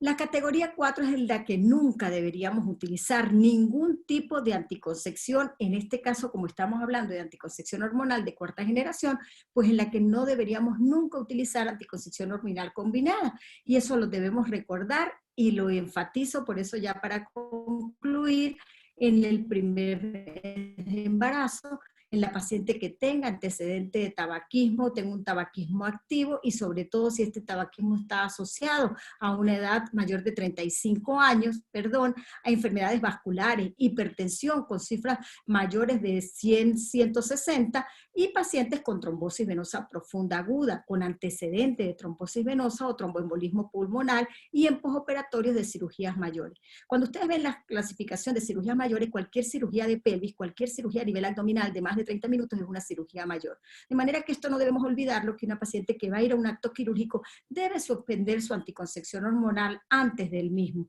Y por supuesto, si el acto quirúrgico fue de emergencia, esta cirugía mayor que amerite inmovilización prolongada, pues debe contraindicar el uso de anticoncepción hormonal. Muchas condiciones ya las vimos, pero simplemente recalcando, paciente que tenga un lupus eritematoso sistémico con anticuerpos antifosfolipídicos positivos es categoría 4, paciente con antecedente de una cardiopatía isquémica, pacientes con migrañas con aura, pacientes con cáncer de mama, pacientes con una lesión a nivel hepático, con una cirrosis hepática, con una tumoración a nivel hepática, un hepatocarcinoma, son pacientes categoría 4 de entrada para la utilización de anticoncepción combinada. Y ya para concluir, pues 3 mitos que generalmente nos lo preguntan las pacientes, pero a veces nos llevamos la gran sorpresa, y es que la indicación fue del médico tratante. Y no, profesora, yo estoy descansando de las pastillas porque ya me tocaba el descanso. Una pregunta muy común para nosotros. Y siempre recalcando que esta interrupción del anticonceptivo más bien le va a dar mayor riesgo de que tenga un embarazo no deseado, que le puede ocasionar irregularidades del ciclo menstrual, pero además, esto es muy importante, que el mayor daño que hace el estrógeno al endotelio lo hace durante el primer año de utilización de la hormona y que principalmente se presenta en los 3 primeros meses. Esa paciente que suspende un anticonceptivo para descansar por 4 semanas, ya cuando lo reinicia, vuelve a iniciar con su daño endotelial y vuelve a reiniciar con todo el riesgo que conlleva la utilización. Otra pregunta frecuente: si yo uso anticonceptivos por un periodo prolongado, esto va a repercutir en la fertilidad futura. Y era lo que les hablaba al comienzo, que es muy importante cuando estamos utilizando un anticonceptivo, pues no olvidarnos de valorar otras cosas, como la presencia de enfermedad pélvica inflamatoria, la presencia de cualquier otra condición que le puede dar problemas en fertilidad futura y que no necesariamente la paciente reconoce de manera oportuna y no hace la medida de fertilidad de manera oportuna. Entonces, siempre estar pendiente cuando tenemos anticoncepción que la paciente en un tiempo futuro se nos va a embarazar. Y este también, que es un punto importante, y es hasta cuándo mantenerle una anticoncepción a una paciente. Hablamos mucho del punto de 35 años. Bueno, esa paciente mayor de 35 años debe seguir, además de con un anticonceptivo seguro, debe seguir con algo que no le desmejore su calidad de vida. ¿Y por qué? Porque esta paciente que ya pasa de los 35, que pasa de los 40 y empieza en la transición menopáusica, pues empiezan a aparecerle síntomas distintos a los que normalmente tenía, empieza con irregularidades menstruales, con dolores pélvicos, a veces hay un nuevo brote de la parte androgénica y empieza a perder masa ósea. Entonces, esta mujer que venía con un anticonceptivo, que lo toleraba muy bien, que no tiene otros factores de riesgo, que no es obesa, que no es fumadora, ¿por qué le vamos a quitar la posibilidad de que siga con un anticonceptivo combinado que no le genera riesgo, que le mejora su masa ósea, que le mejora sus ciclos menstruales, mejora su ritmicidad y evita la anemia por menstruaciones muy abundantes, y que además pues tiene la seguridad anticonceptiva? Ya para concluir, pues en relación a los anticonceptivos orales, pues vamos a recordar que muchos de los efectos que ellos tienen dependen del sinergismo entre las moléculas. el estrógeno y el progestágeno. Existen muchas combinaciones distintas en relación a los anticonceptivos, no solo en dosis, sino en vía de administración y en tipo de progestágeno. Es importante que nosotros juguemos con todas estas moléculas, dosis, vías de administración y con los factores de riesgo que tenga la paciente para lograr que la paciente inicie una anticoncepción adecuada, sin riesgo, efectiva y que se apegue al uso del anticonceptivo. Vamos a dejar claro que los anticonceptivos aumentan el riesgo de tromboembolismo o de efectos tromboembólicos venosos y que es muy importante que nosotros evaluemos en el transcurso de la administración del anticonceptivo los factores de riesgo de manera periódica. No es igual evaluar a una paciente que tiene menos de 35 años sin factores de riesgo a una paciente de 45 años usuaria de anticonceptivo. La modalidad de evaluación y de criterios de riesgo son distintos. Y eso es importante que nosotros no lo perdamos de vista. Recordar que siempre pues, los anticonceptivos van a tener contraindicaciones que nosotros debemos saber muy bien. ¿Por qué? Porque el anticonceptivo debe ser para dar efectividad, para darle seguridad a la paciente y muchas veces pues podemos agravar una condición médica. No me está avanzando, no sé. Queda una sola diapositiva que era en relación a que siempre me gusta concluir que no existe un solo anticonceptivo para una paciente o para todas las pacientes, ni existe una mujer que puede usar todos los anticonceptivos. Y ahí viene la parte de nosotros, la parte de evaluar muy bien a la paciente y de hacer la indicación adecuada. Empezamos, estamos con ustedes desde el comienzo, Marisol y yo, estamos aquí esperando, a mí no me quiso avanzar más, no sé cómo estará mi internet. Gracias, María Eugenia. Excelente tu presentación, igual que la de Marisol, y realmente le agradecemos por esas maravillosas charlas que nos han brindado en la tarde y en la noche de este viernes. Antes de pasar a las preguntas, que tenemos varias, quisiera pues disculpar al doctor Pastor Galicia, que me pidió expresamente que lo hiciera por no poder estar con ustedes en la noche de hoy, en vista que donde se encuentra en este momento su internet está, hace una semana, está dañado, no tiene internet y por eso no se pudo conectar con nosotros, pero está de corazón. Así que gracias, Pastor, porque sé que donde estás, nos estás acompañando. Bueno, Marisol y María Eugenia, la anticoncepción oral combinada es la controversia de la noche de hoy. Hay muchas preguntas que tienen que ver con esto, con controversia y muchos también con mitos, que es importante que ustedes, por lo menos a los que hacen las preguntas, se vayan claros de lo que es real y lo que no es real y lo que dice la evidencia. Yo voy a empezar con la primera pregunta de la noche, que hace el doctor José María Vargas, creo, bueno, dice el doctor José María Vargas. Tengo muchos pacientes que refieren cefalea con anticonceptivos orales combinados con drospirinona y que desaparece aparentemente cuando cambia la progestina. ¿Ustedes tienen alguna información sobre si la drospirinona tiende a causar como progestágeno o esta combinación con drospirinona puede ser causal de ese dolor de esa cefalea? ¿O qué saben ustedes al respecto? Les dejo entonces la palabra. Bueno, una de las... No hay... Ah, perdón. Ajá. Marisol, adelante Marisol y después María Eugenia si quiere. Realmente no hay una asociación directa, pero como les dije anteriormente, o sea, no hay un trabajo que diga que hay más, un estudio comparativo que diga que hay más incidencia de cefalea en un paciente que utilice un anticonceptivo con drospirenona con respecto a otro que utilice otra asociación, pero como les dije, no hay nada perfecto, o sea, y hay que individualizar el método contraceptivo.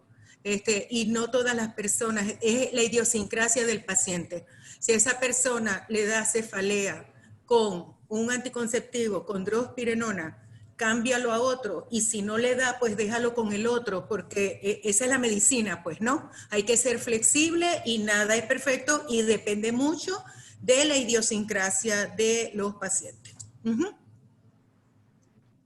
María Eugenia, ¿quieres acotar algo al respecto? Quería comentar lo mismo, que más bien los anticonceptivos que son, digamos, que evitan retener líquido, no deberían producir cefalea. Y la molécula de la que estamos hablando, la drospirenona, tiene ese efecto que evita la retención de líquidos. No debería aparecer mastalgia, no debería aparecer cefalea, pero hay pacientes de pacientes. Y hay pacientes que dicen, yo tomo y me da más, ¿ok?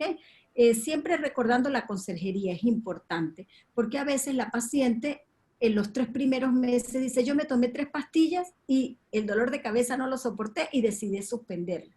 Entonces, explicarles que los 3 primeros meses los efectos adversos pueden desaparecer, hacerse mínimos y que la ventaja anticonceptiva es importante. Muy bien. La pregunta del doctor Francisco Torres. Asociación de drospirenona con trastornos depresivos en las pacientes. ¿Es mayor con la ciproterona? ¿Existe realmente esta combinación de etinilestradiol con drospirenona causa realmente depresión? ¿Los anticonceptivos orales combinados están asociados con depresión? ¿Qué dicen ustedes? Depresión realmente se ha asociado más a progestágeno solo. Los mood swings y todo eso se han asociado más a progestágeno solo, o sea, sin llegar a depresión, por ejemplo, se han asociado más al uso de progestágeno solo, porque los estrógenos tienen un efecto bastante favorable sobre el sistema nervioso central.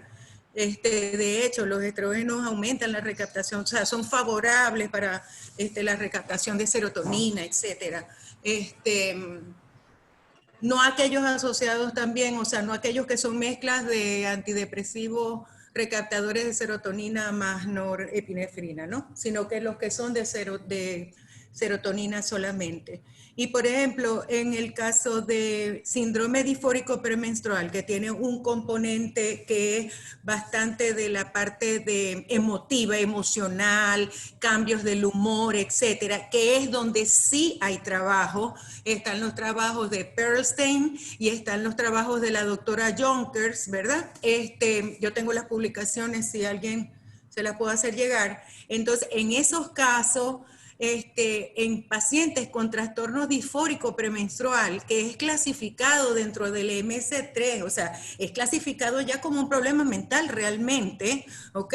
Va mucho más allá del síndrome premenstrual. En estos casos, se ve, ¿verdad?, en los trabajos como hay disminución de estas características tanto físicas, somáticas, como las emocionales, muchísimas en la parte emocional, de trastornos del humor, de trastornos del carácter. Recuerden que estas son personas, o sea, que pueden llegar hasta a suicidio o a homicidios, etcétera. O sea, que son casos donde realmente el paciente está psíquicamente bastante afectado por el problema, y en estos casos se vio que había una disminución de esta sintomatología, incluso cuando se compara con placebo.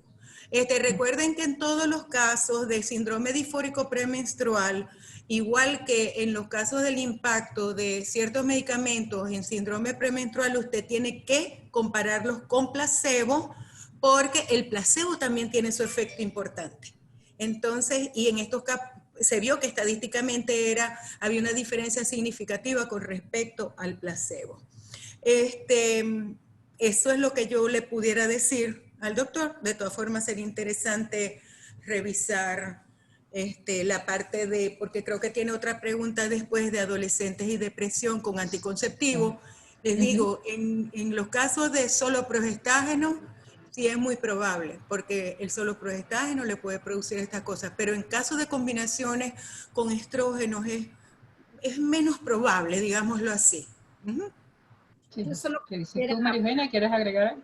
Adelante. Era simplemente que a veces nos olvidamos que la paciente que está con un trastorno psiquiátrico amerita o necesita anticonceptivos. Como digo yo, cada mujer tiene su pailita y Sí. pues debemos también pensar eso. A veces suspendemos anticonceptivos porque la paciente está comenzando a utilizar alguna terapia para su esfera psiquiátrica y no debe ser. Debemos mantener, de hecho, los anticonceptivos hormonales combinados son categoría 2 en la paciente que está recibiendo cualquier medicamento antipsicótico. Sin embargo, pues debemos sopesar riesgos, beneficios en ella. Y si no está usando anticoncepción, usarla, porque muchas veces tenemos que estas pacientes aumentan su afectividad, pueden tener encuentros sin protección y puede conllevar un embarazo no deseado. Gracias.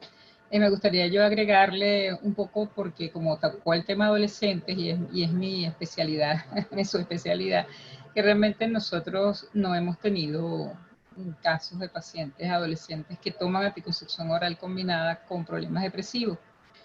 Y hay dos estudios que sería interesante revisarlos, que es el doctor Keyes, del 2013 es el estudio, tiene 7 años, pero es bueno que ellos encontraron más bien una disminución de los pacientes con depresión al usar combinados, como dijo, no solo sí. progestaje. Igualmente el doctor Gallo, que lo conocemos, es latino como nosotros, también tiene uno donde demostró en su estudio la protección contra la depresión más bien, o contra el estado de ánimo, con alteraciones del estado de ánimo en mujeres que usaban combinados. Pero bueno, como dice, estos estudios tienen ya 7 y 6 años respectivamente y es posible que haya salido algo nuevo, pero hay siempre que estar al día revisando. Bueno, sigamos entonces con otra pregunta aquí que yo creo que es también más un mito, que ya María Eugenia había hablado en parte, que dice, los implantes subcutáneos no deben usar, se ha dicho que los implantes subcutáneos no deben usarse en pacientes con más de 65 kilogramos. ¿No hay contraindicación en la obesidad? Es la pregunta. Ya María Eugenia habló, pero si quieres para recalcar. Bueno, yo tengo una revisión, no sé si sí se pueden utilizar. La eficacia anticonceptiva se mantiene. Lo que no se mantiene es el tiempo de uso. Entonces, por ejemplo, el Nexplanon, el Implanon, que normalmente dura 3 años, okay, en un paciente obesa va a durar 2 años. Entonces lo tienes que cambiar cada 2 años en vez de cada 3 años. El problema con los implantes en las pacientes obesas es el sangrado. Es muy difícil de manejar, extremadamente difícil de manejar. Entonces, pero no es por eficacia anticonceptiva. Le va a servir por 2 años. A los 2 años tiene que cambiarlo. Sí. Muy importante Dice María también. Eugenia, aquí puede haber una controversia, yo voy a aportar algo también. El factor peso es un factor muy importante para nosotros y el punto de corte era 70. Una mujer que tenga más de 70 kilos, ¿por qué? Porque el estrógeno va a ir a depositarse en el tejido adiposo y pues va a perder efectividad y va a tener mayor riesgo de efectos colaterales. Ya vimos cómo es de importante la obesidad como factor de riesgo para la paciente con anticoncepción, ¿verdad?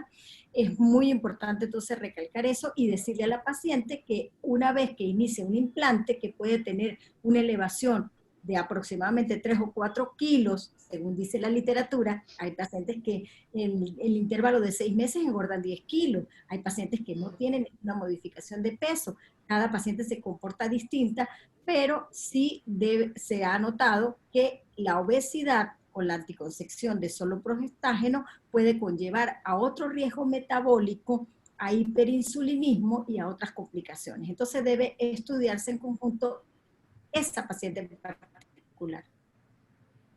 Bien, yo lo que le quiero comentar al respecto es que tú dijiste, bueno, que en los criterios de elegibilidad de la OMS, por encima de 30 o más, 30 kilogramos por metro cuadrado de índice de masa corporal, los implantes siguen siendo categoría 1, o sea, ni siquiera 2, 1, o sea que lo puedo usar tranquilamente. Y hay estudios del doctor, por cierto, un estudio del doctor sí, claro, es categoría 1, y nos dicen los criterios de elegibilidad nada sobre retirarlo antes, Marisol, pero yo sé que hay, yo revisé bastante de eso, María Mercedes. Ahora hay estudios, sí, pero hoy en día parece que no es tan así, porque fíjate que los estudios del doctor Bahamondes en Brasil, que trabajan mucho con implantes, mostraron que las pacientes obesas, cuando le hacen los niveles de etonogestrel, porque hicieron el estudio con etonogestrel, que es Implanon, estaban por encima del de las mujeres que tenían pesos normales o ideales. Entonces, si ellas tienen valores más elevados de etonogestrel, yo diría que su efecto va a ser más prolongado y no va a ser acortado. Ojo, lo dejo ahí en la mesa. No, yo revisé, pero lo dejo ahí en la mesa para te otra puedo cosa, pasar la literatura, tengo muchísima literatura de eso, y te puedo decir, es más, el mismo laboratorio te dice que lo cambias a los 2 años. O sea, el mismo laboratorio que lo fabrica te dice que en obesas lo cambias a los 2 años. Ajá. Bueno, hay que te hablo de yo no se lo quitaría, sobre todo ahora. Bueno, ahorita Y te digo Fíjate porque que además el el Mirena lo laboratorio prolongaron dice, para 7 años con la pandemia. Y hay muchos cambios. bueno, Sí, sí, señor. Con la igual pandemia, que la los Organización Mundial implantes. de la Salud Después hablas de eso, estableció después hablas de eso. 7 años Después hablas para de eso Mirena. de COVID, después hablas de COVID. Sí, es que ya hay estudios que dicen que puedes dejarse 7 años tranquilamente y el Sí. implante también. A 4 el implanon y el Correcto. Nexplanon a 6, porque, y eso por la pandemia, pero inclusive vamos a ver que va a seguir siendo efectivo seguramente. Yo Bueno, pienso que otra sí. pregunta, porque estamos en combinados, no estamos en implantes. Solo proyectar, Después ¿no? hacemos un webinar de solo implantes. De LARX. Bueno, pregunta, dice, ¿puede usarse la drospirenona en pacientes de 46 años con fibromatosis uterina y sangrado irregular? No sé si está preguntando combinados porque pone solo drospirenona, o sola o combinada. Pues vamos a responderle a ambas situaciones. Mujer de 46 años con fibromatosis y sangrado irregular, puede ser por la fibromatosis, puede ser por la edad, que ya está perimenopáusica. Adelante. Adelante las expertas. ¿Quién María, contesta? Eugenia y Marisol. Sí, yo puedo contestar. Dale, María Eugenia, si quieres. María Eugenia, si quieres. Pero Tú que hablaste de los criterios de elegibilidad. realmente la mujer que tiene un sangrado uterino anormal, pues lo primero y lo primordial sería hacer el diagnóstico, cuál es el que está ocasionando el sangrado uterino anormal.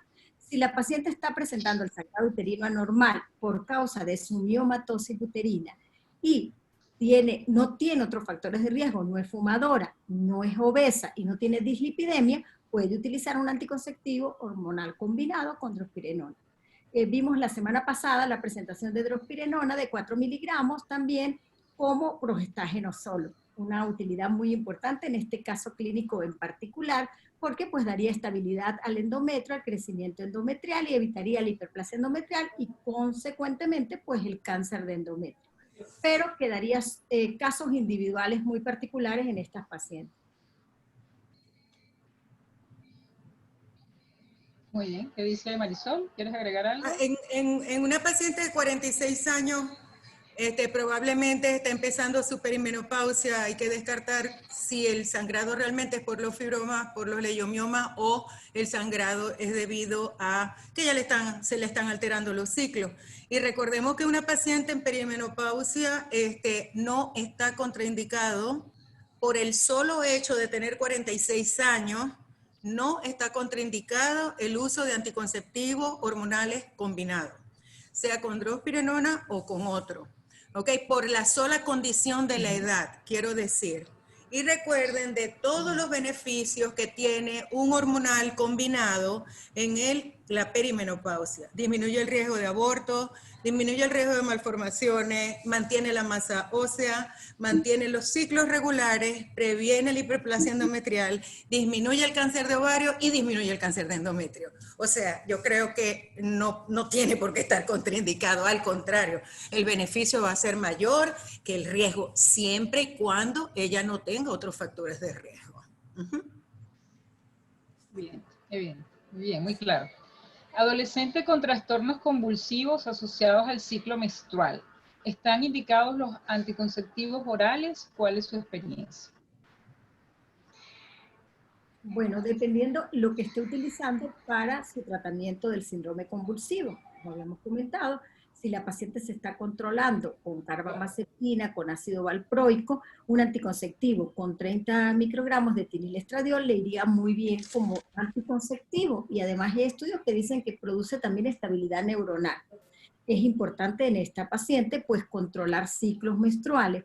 Ahora, si la paciente presenta lo que llamamos pues crisis epilépticas en su periodo menstrual, en estas pacientes le iría muy bien es con régimen extendido, donde las menstruaciones, digamos, se presenten solamente 4 veces al año o durante 4 episodios al año, o en anticoncepción que tenga un lapso de utilización de 24/4 o de 26/2, porque así estaría menos tiempo sin el producto hormonal.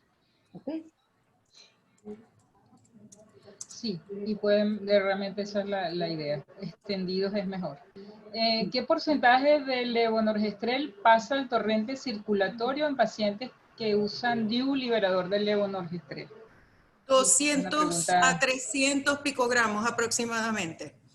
Es lo que pasa. O sea, ellos liberan 20 dentro, pero liberan a la circulación entre 200 y 400 picogramos. Y el máximo paso al torrente circulatorio es recién insertado el dispositivo. Las concentraciones son tan bajas que pasan al torrente que Mirena solamente es capaz de inhibir la ovulación en el 10% de los ciclos. No es su principal mecanismo de acción, o sea, no alcanza niveles suficientes, como para inhibir, para inhibir la ovulación. Hay pacientes que son susceptibles a esta pequeña cantidad de andrógenos que pasan a la circulación y por eso es que en algunos pacientes, muy pocos por cierto, Mirena puede producir acné, pero esto es muy raro. Esto es extremadamente poco probable porque el nivel que pasa a la circulación es extremadamente bajo y en estas pacientes probablemente lo que haya es producen acné porque tienen una hipersensibilidad de los receptores de andrógeno, una sobreexpresión de los receptores de andrógeno. Pero la cantidad que pasa es extremadamente baja, incapaz de inhibir la ovulación y como les digo, solamente inhibe la ovulación en el 10% de los ciclos. No es su principal mecanismo de acción. Muy bien.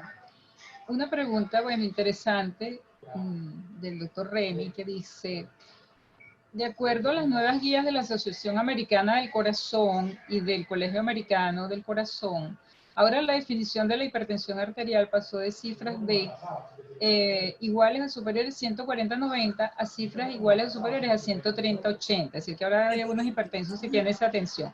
Considerando que los criterios de elegibilidad de la anticoncepción aún definen hipertensión arterial con cifras de 140-90, ¿no estaríamos poniendo en riesgo a aquellas pacientes con valores límites que aún reciben anticoncepción combinada? Buena pregunta, ¿no? Es una pregunta sumamente interesante, pero recuerda que los criterios están con fecha 2015. Y por eso cuando comentaba lo de la atención, les decía que en el punto de que nosotros si tenemos otro anticonceptivo que sea criterio 1, ¿qué quiere decir eso? Que es el de primera elección para esa paciente. Entonces, si nosotros tenemos una paciente que está en esa tensión en el límite y tenemos un anticonceptivo que sea criterio 1, pues esa sería la primera elección para esa paciente. Le comentaba algo que uno no puede modificar los criterios, hasta que no se vuelva a reunir la Organización Mundial de la Salud con todos los expertos. Y el caso más importante lo tenemos ahorita en el COVID, que ha habido diversas publicaciones donde están aconsejando que los anticonceptivos hormonales combinados sean suspendidos en aquella mujer que tiene sospecha de tener COVID-19 o que la tiene diagnosticada. Sin embargo, hay pronunciamientos importantes donde dice eso no es un criterio aún y no lo tomen en cuenta, no es un criterio todavía publicado. Ok, perfecto. Hay una pregunta aquí que dice, seguridad de los anticonceptivos con drospirinona en el entorno actual de COVID-19, que es lo que más o menos estabas comentando. Ya dijiste algo, creo que está respondido. Sí, la recomendación está mirar, ¿no? A uno solo progestina, pero como tú dices, pues es algo si quieren, que está ahí en el tengo aquí tapete. las pautas establecidas por la Sociedad Española. Si me dejan compartir pantalla, se las comparto. Porque en pacientes asintomáticos no hay necesidad de retirarlo o con síntomas leves. ¿Ok? Pero ya se las voy a compartir. Adelante. Vamos a ver si puedo hacer esto.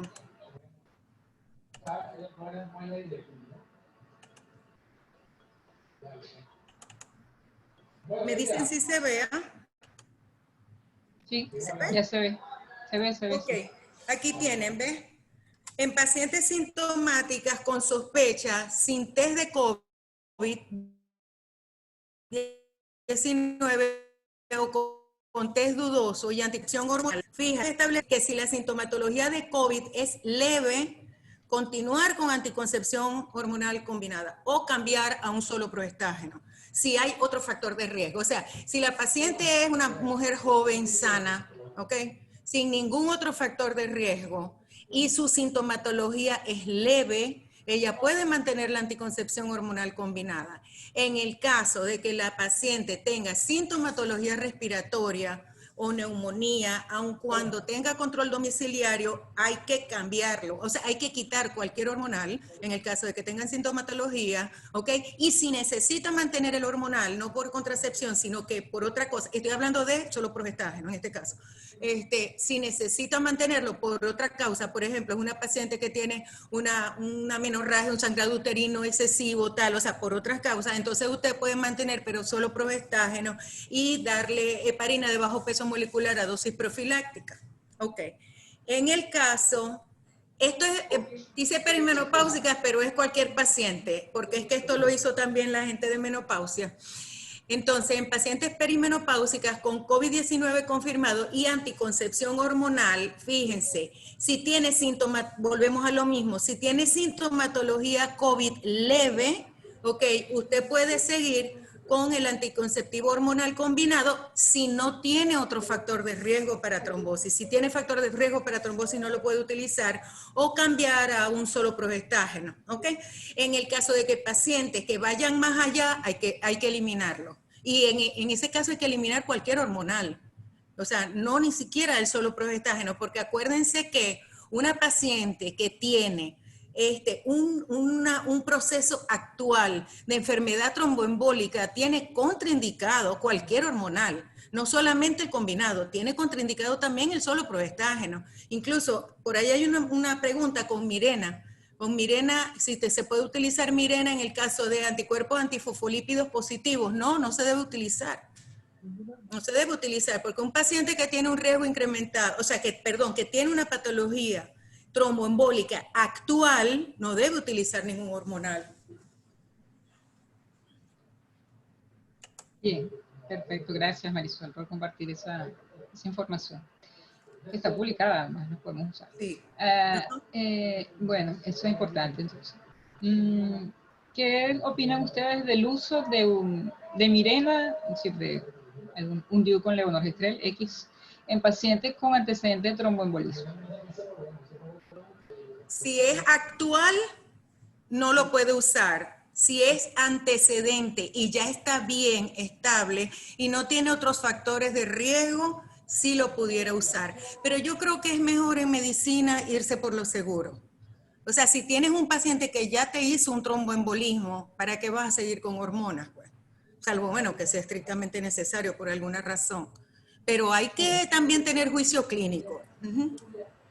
Sí, pero ponte el caso de que la mujer tenga trastornos menstruales, sangre mucho. No, la pauta por está. eso Y hay la que pauta ver. la pauta está establecida y la pauta es, si es actual, no lo puede usar, pero si es antecedente, sí lo puede usar.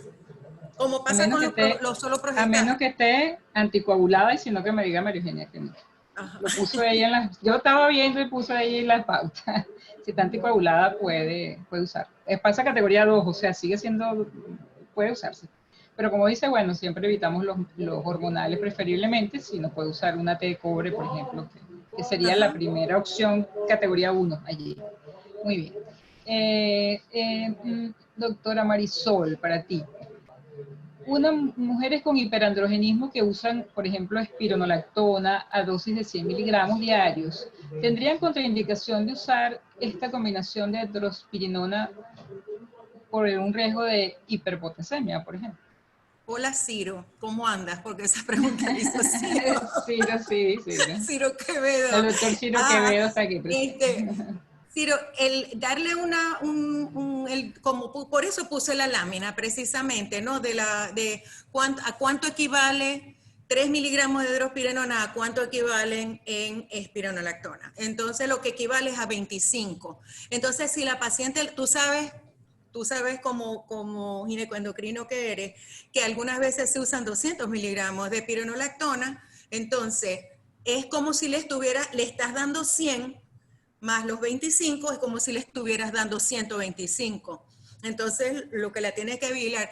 Pero es importante, es muy importante que recordemos o que se le diga a la audiencia en general que cuando estás utilizando un antiandrógeno, bien sea espironolactona, o bien sea flutamida, el etaconil, o bien sea finasterida, etcétera, recuerda que ellos son teratogénicos y le debes dar protección anticonceptiva a la paciente. Entonces, la asociación de uno de estos antiandrógenos con un anticonceptivo que a la vez tenga un efecto antiandrogénico, cuidando las dosis del antiandrógeno que estás usando, específicamente en el caso de la espironolactona, no estás pasado de la dosis. Si estás usando 125, pues es un uso que es bastante seguro.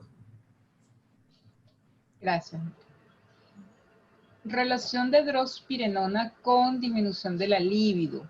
¿Existe? ¿Ocurre? ¿Sí o no? Drospirenona me refiero a combinados. Combinado, o sea, eso es importante, que hablemos si es combinado o como ahora hay la solo progesterona pill, ok.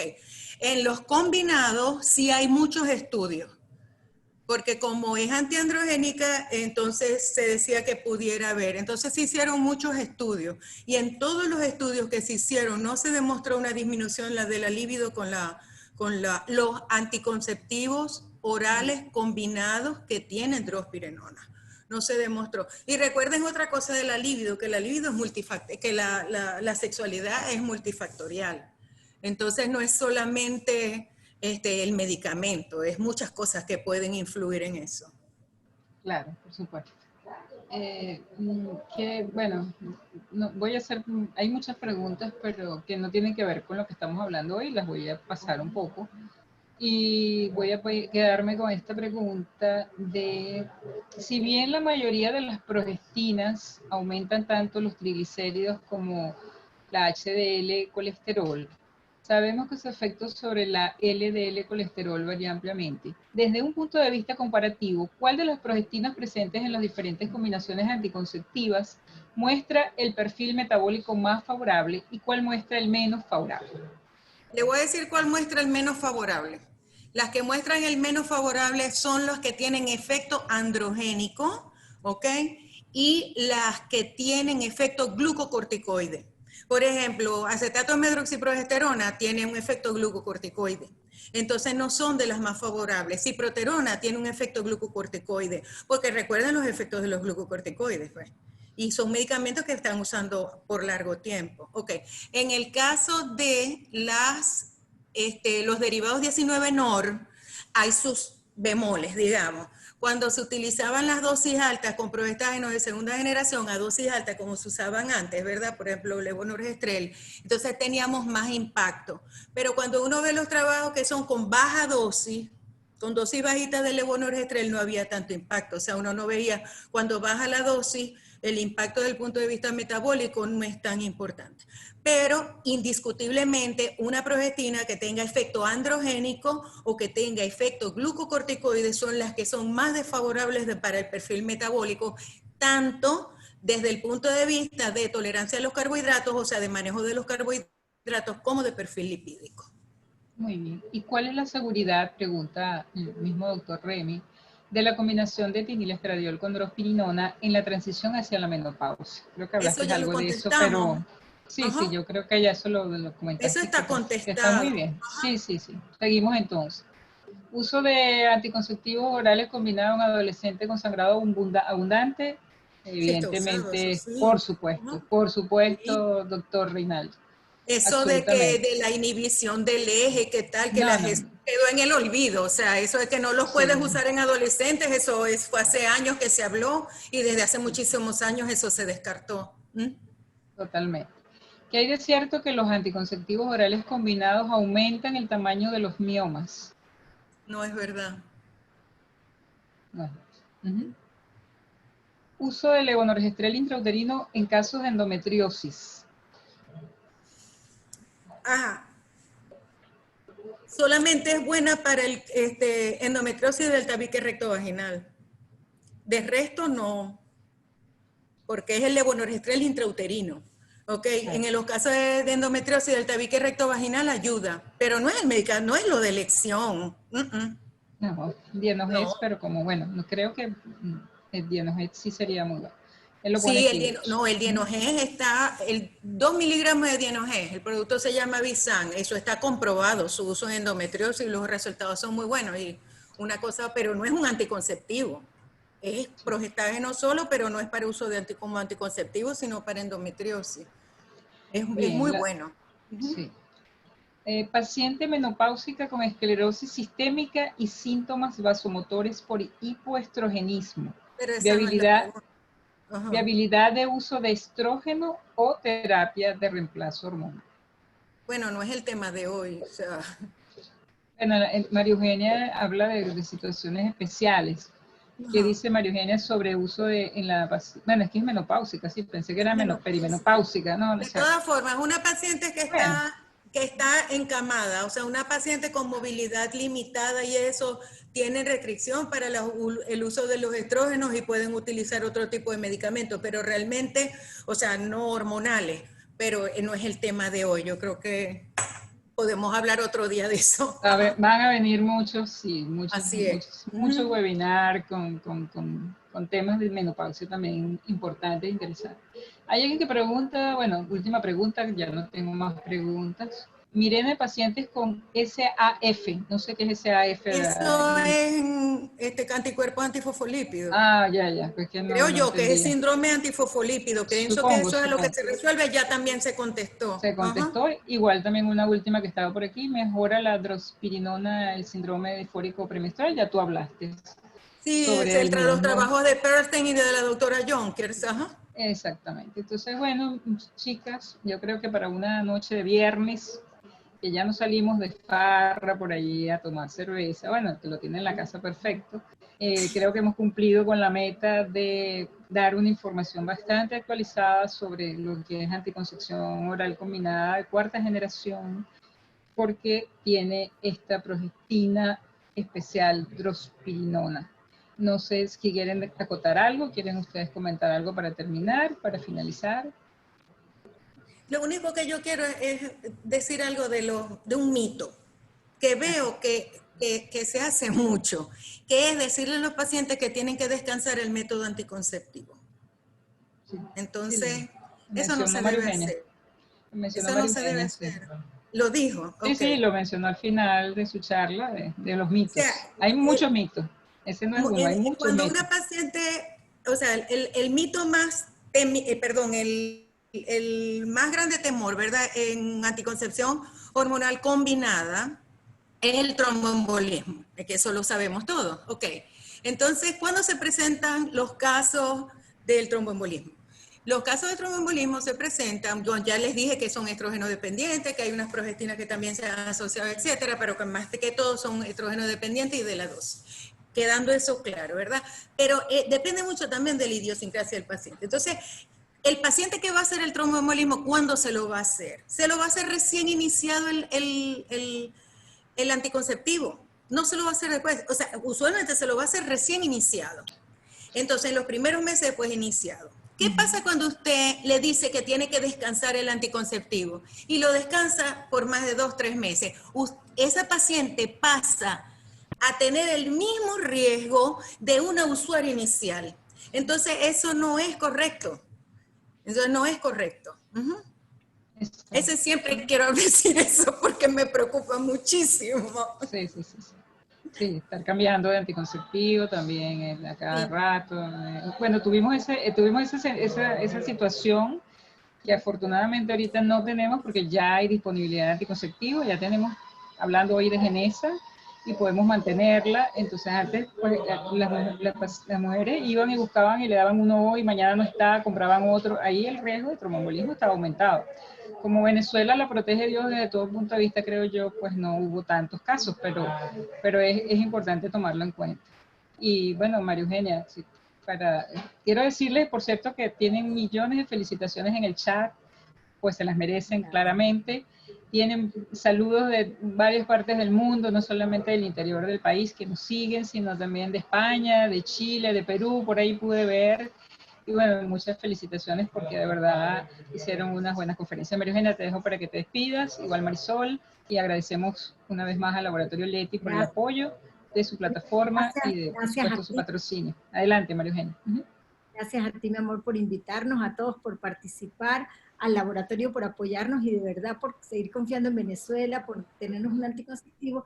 Pero solo para cerrar quisiera plantear un nuevo punto para una reunión futura, y es la sustitución de la anticoncepción tradicional, sobre todo la hormonal, que tiene 60 años de historia, por una aplicación de un teléfono, que nos está sustituyendo y nos está trayendo muchísimos problemas porque hay muchos adolescentes con embarazos no deseados por confiar en la tecnología.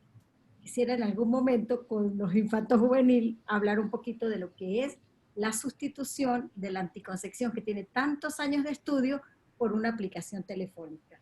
Bueno, feliz noche a todos, los quiero mucho. Muchas gracias. Marisol, tu despedida. Muchísimas gracias realmente por la invitación, por la oportunidad, por el compartir.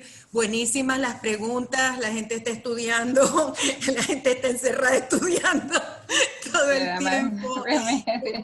De verdad que muchísimas gracias por la invitación. Muchas gracias, de verdad. Muchas gracias, María Eugenia, Marisol, por habernos acompañado, y gracias a todos los que se quedaron hasta esta hora, un viernes en la noche, hasta las 9, escuchándolos, porque realmente fue un placer hacerlo. Feliz noche a todos, gracias al Laboratorio Leti, a Pastor Galicia, nuestro querido Pastor Galicia, que no está con nosotros, pero de corazón lo extrañamos y esperamos que pronto se pueda conectar otra vez. Buenas noches para todos y gracias. Buenas noches.